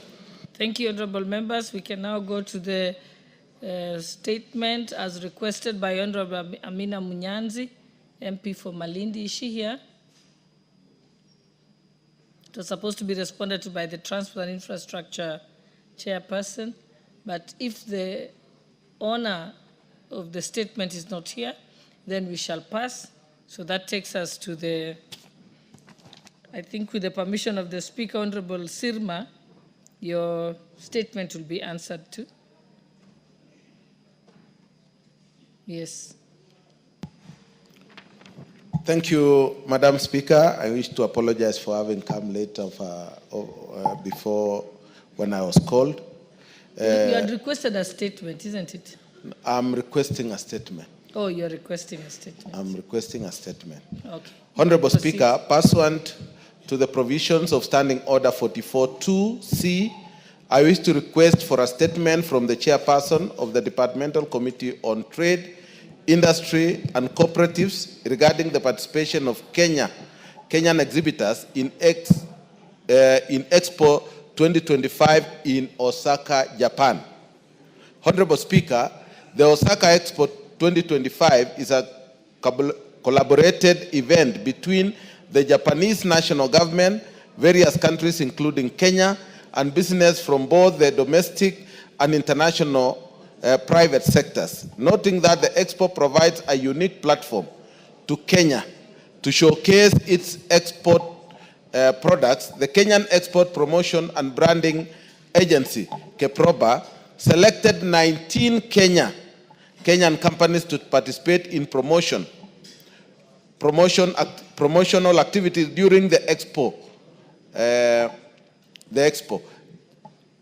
Expo began on the 13th of April 2025 and will run up to the 13th of October 2025, and undertook to provide exhibition space. Notably, only representatives from 5 out of the 20 companies traveled to Japan to showcase their products. Shockingly, upon arrival, KEPROBA withdrew the undertaking to provide exhibition space to the companies it had earlier been agreed.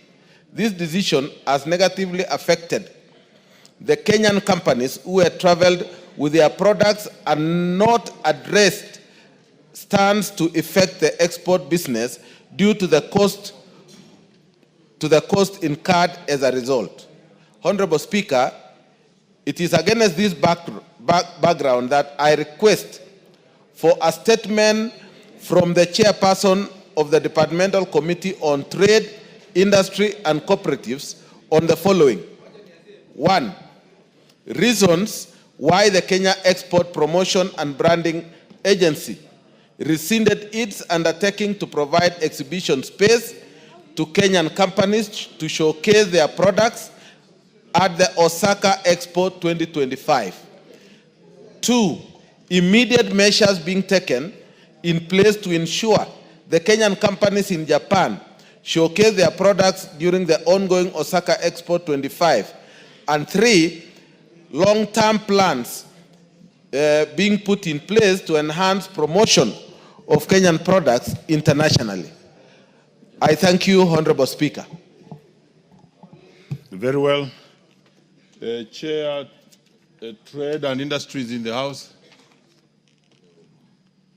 In his absence, then, Leader, you may have to inform the Chair, Trade and Industry. I will do that, Honorable Speaker. In 2 weeks? In about 10 days. They should be able to respond. Yes. Thank you. Next order, but before the next order, let me acknowledge in the Speaker's Gallery and Public Gallery the following schools. The Deni girls from Mwala, Machakos. Also, we have Emma Rangishu Primary from Rongai, Nakuru. We have Katani girls from Katiani in Machakos. And we also have Nyahururu Highway from Ndaragwa in Nyandarua, in the speaker's panel and also the public galleries. Next order. Order number 13, motion. Consideration of report on the examination of financial statements of selected state corporations. Very well.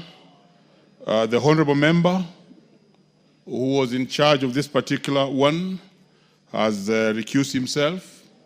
He is bereaved, and therefore we can put it later on future order paper. Move to the next order. Order number 14, motion. Consideration of second report on the status of implementation of the Constitution. Very well. Chairperson, Constitution Implementation Oversight Committee is in the House. Chairperson, Constitution Implementation Oversight Committee. Leader. Thank you. Okay. Thank you, Honorable Speaker. Honorable Speaker, and esteemed members of Parliament, pursuant to the standing order 199, I rise to table the second report of the Constitutional Implementation Oversight Committee on the status of implementation of the Constitution by three critical institutions: the Office of the Controller of Budget, the Commission on Revenue Allocation, and the Office of the Auditor General. The Constitution Implementation Oversight Committee, established under... Order, Honourable Member. You need to begin afresh by moving the motion. And you can easily read what has been provided on the paper that you have.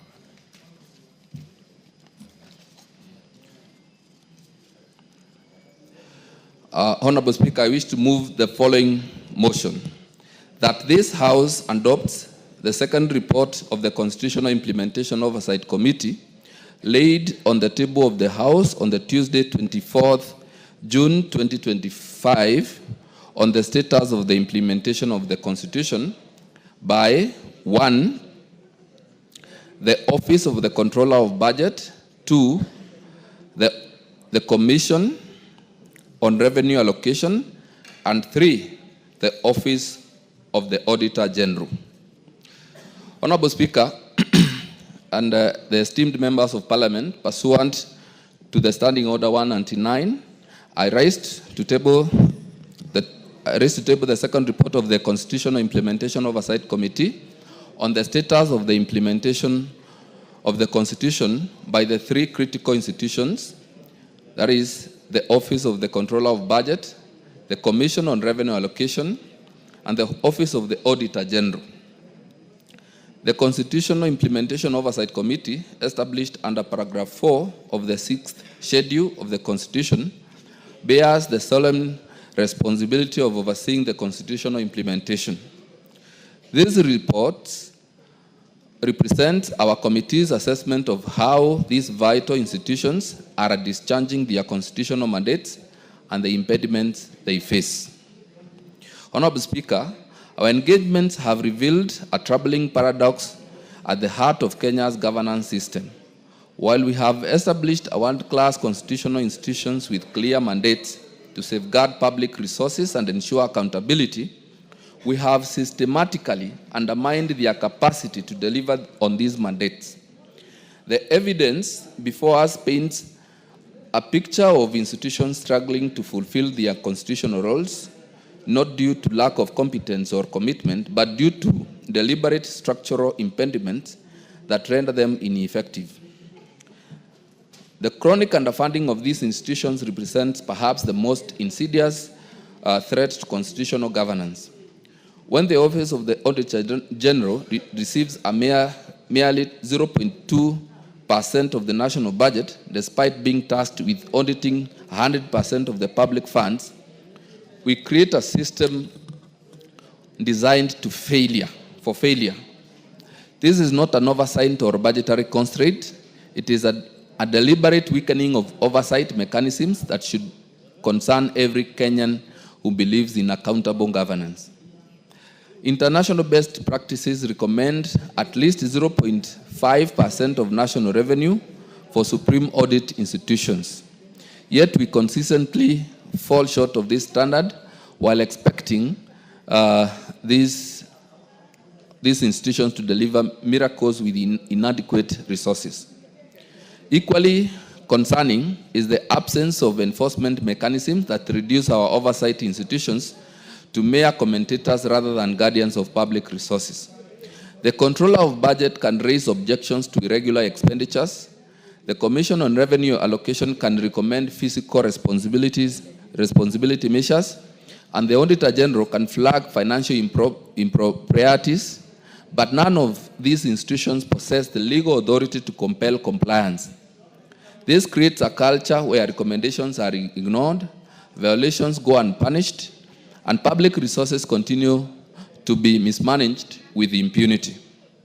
The systemic non-cooperation by regulated entities further compounds these challenges.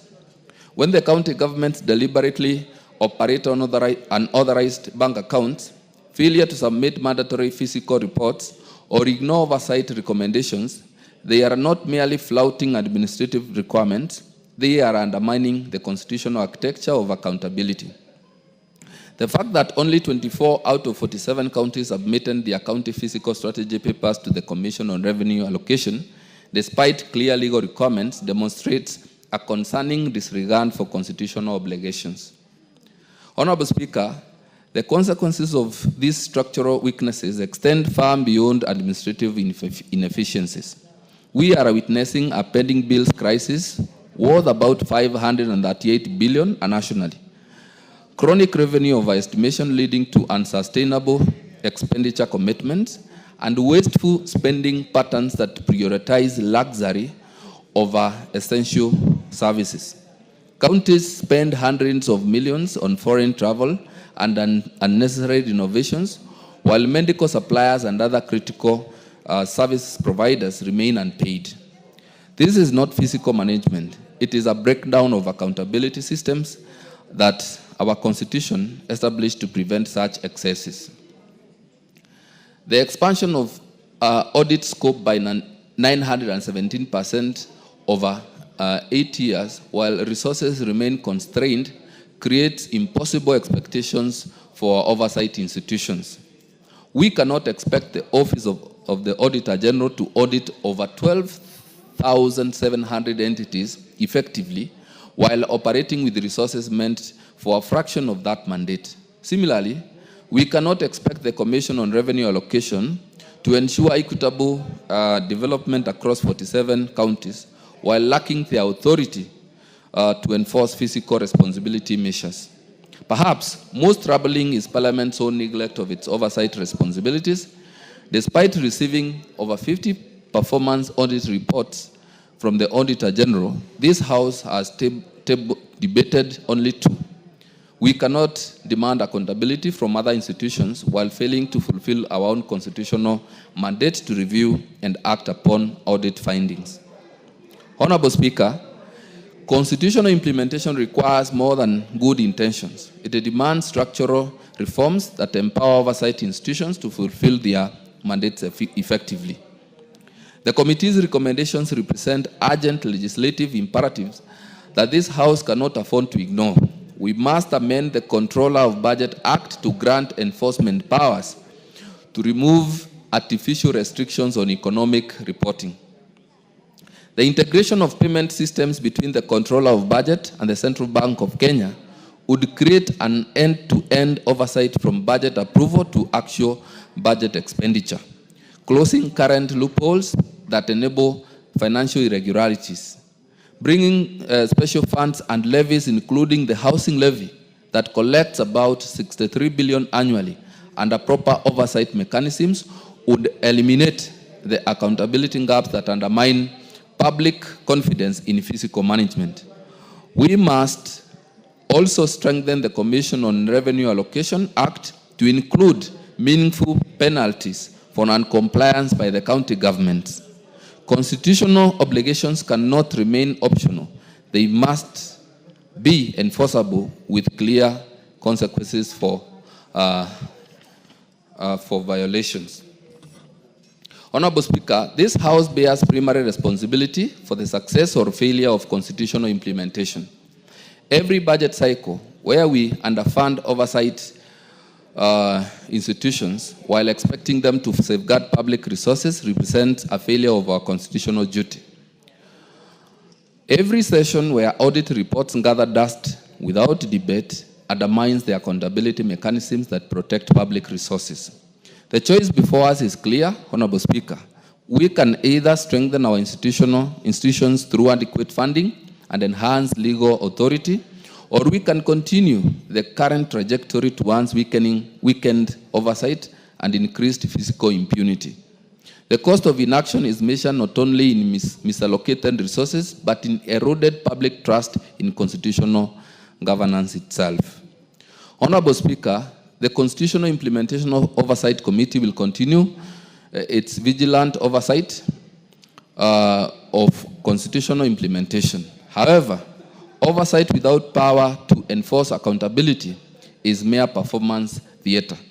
These institutions need Parliament's unwavering support through adequate funding, enhanced legal authority, and recognition of their critical role in safeguarding Kenya's democratic gains. The Constitution we sought to defend establishes clear principles of accountability, transparency, and responsible governance. These principles remain aspirational than operational when these institutions mandated to enforce this lack the resources and authority to do so effectively. Today, this House has an opportunity to transform constitutional promises into constitutional reality. Honorable Speaker, pursuant to the Standing Order 199, I lay this report on the table of the House and urge the honorable members to treat these recommendations with the constitutional urgency they deserve. The integrity of our democratic institutions, the trust of Kenyan people, depend on leadership this House demonstrates in strengthening constitutional implementation. So, Honorable Speaker, with all those comments, I wish to ask the Honorable Mulanya to second. Thank you, Honorable Speaker. Honorable Mulanya.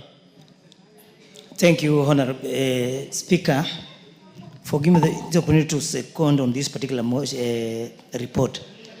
Honorable Speaker, as a member of the CIC committee, we indeed listened to submissions by the three commissions. And one of the things that came out very clear is the issue that there are serious legislative limitations that limit the performance of these particular commissions. And there are recommendations that our committee has given that we need to have amendments so that we give this commission teething power so that they can effectively oversight the performance of this of their functions. For instance, Mr. Speaker, we noted that there was a serious complaint from the Commission on Office of the Commission on Budget Allocation, OCOB. They indicated that they have challenges oversighting the expenditure by county governments. And these are the issue that we have been rising on the issue of pending bills. The county governments will present a request for withdrawal of public funds, but they don't apply to the end use as requested in the application. So those are but now the commission has no powers to follow up and ensure that the county applies the funds as per the request that was made. So those are the issues that the commission requested that this particular house amends the law so that the funds can be channeled to the proper use to avoid the issue of pending bills. We also noted the issue, there were serious issues that were raised on expenditure that you find that most county expenditures are made on renovations and purchase of luxury vehicles. And yet, there are no purchase of supplies on medical supplies. So we note that Kenyans hospitals are suffering.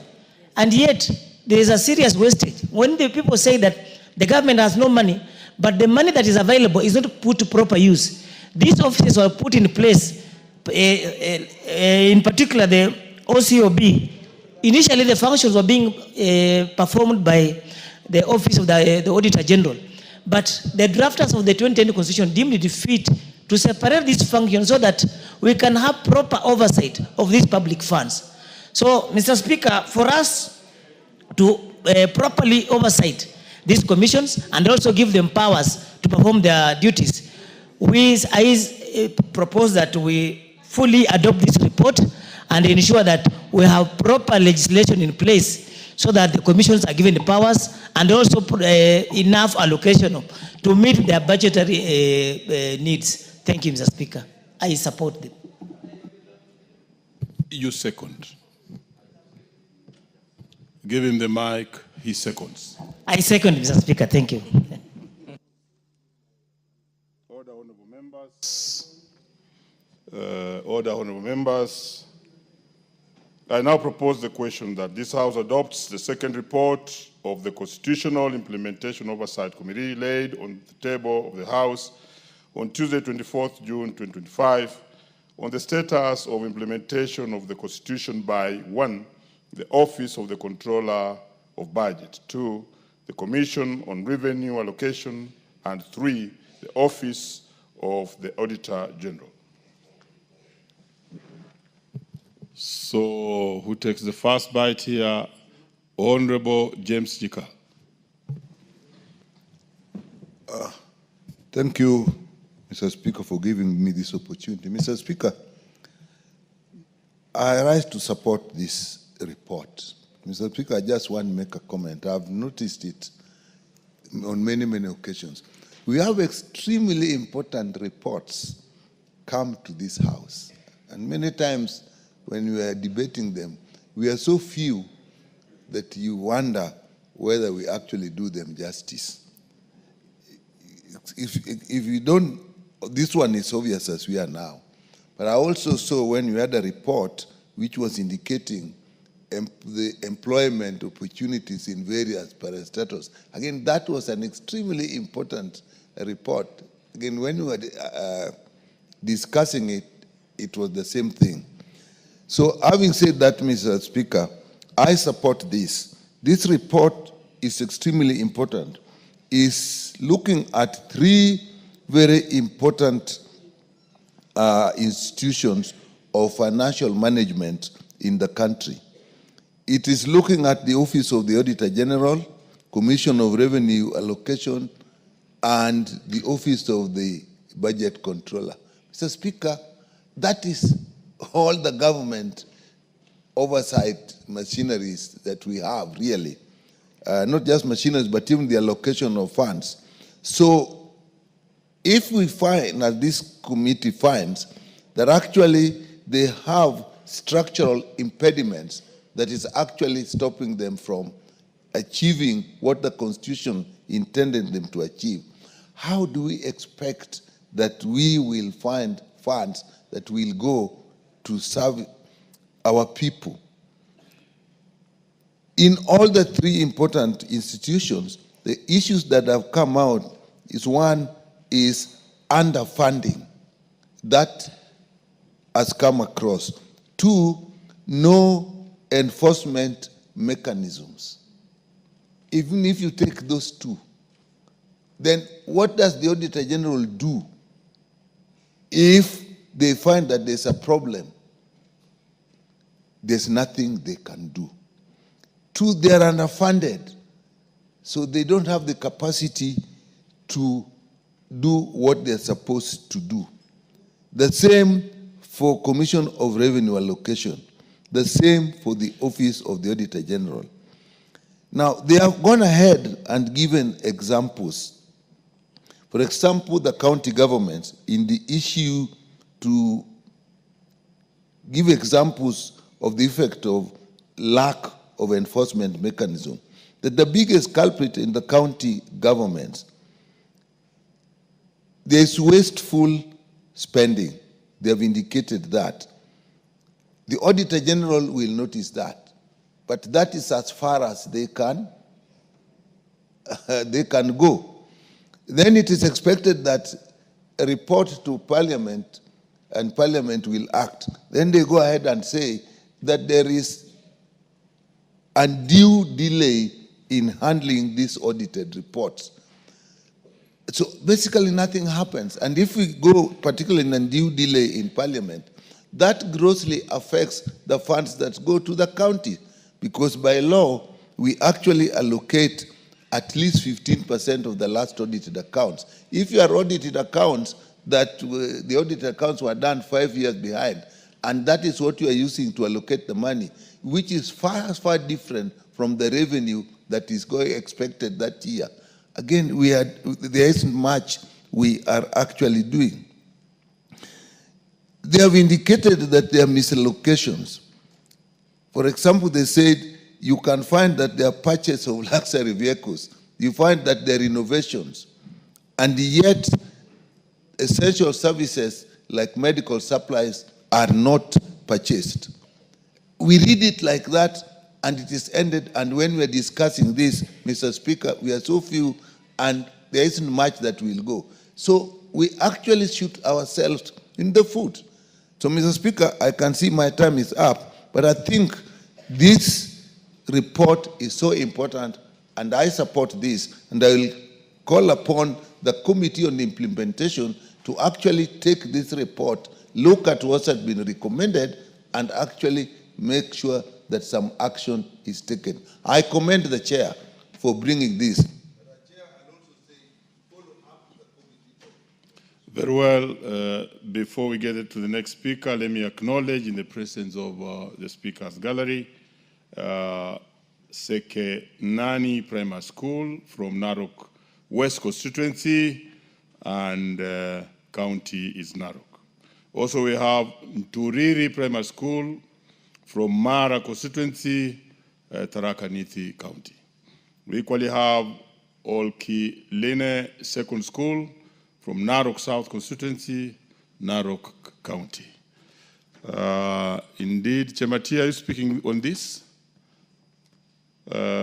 Because as he puts it, Honorable Nikal, this morning I was dealing with the schools that don't exist, which got money in parts of the country, and the controller, the Auditor General raised the matter, and there were many schools, and they are getting up to 50 million, but now it ends there. So are you speaking of this? Oh, very well. Honorable members, there being no further interest on this particular one, I would want to ask the mover to reply. Thank you, Honorable Speaker, and thank you, Honorable members who have added their voices to this report. Honorable Speaker, the spirit of the 2010 Constitution was to ensure good governance in this country and prudent utilization of public resources. And I am thinking, going by this report, Honorable Speaker, this House needs to get down and help this country to ensure that the resources that Kenyans pay in form of taxes are properly utilized, by also ensuring that the institutions that we have that ensures accountability, like the Office of the Auditor General, are supported, even by allocating enough resources that will help them undertake their responsibilities, because these are a constitutional responsibility.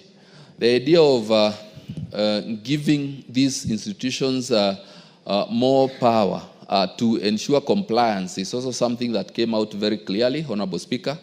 And I am thinking that the controller of budget, the Office of the Auditor General, required to be given more power so as to ensure compliance and ensure accountability in the expenditure and utilization of public resources. So, Honorable Speaker, I beg to reply. Very well. The putting of the question shall be deferred to the next sitting. Next order.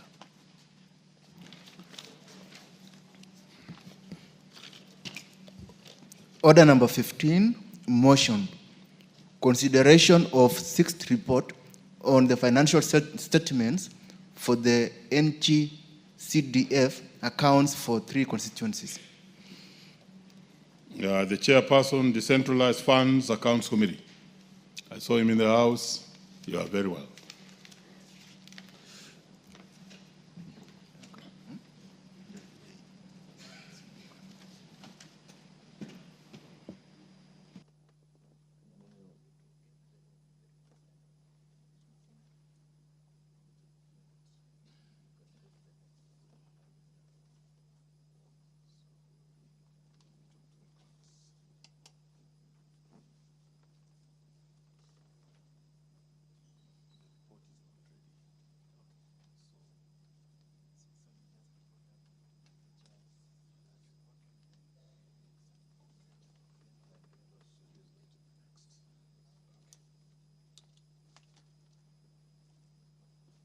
Thank you, honorable members. I'm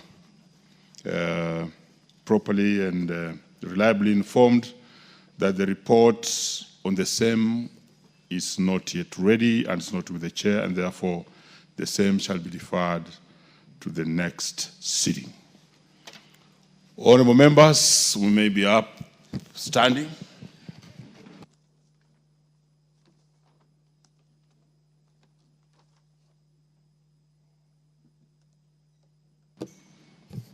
Honorable members, and the time being 4:49 p.m., this House stands adjourned until Tuesday, July 29th, 2025 at 2:30 p.m.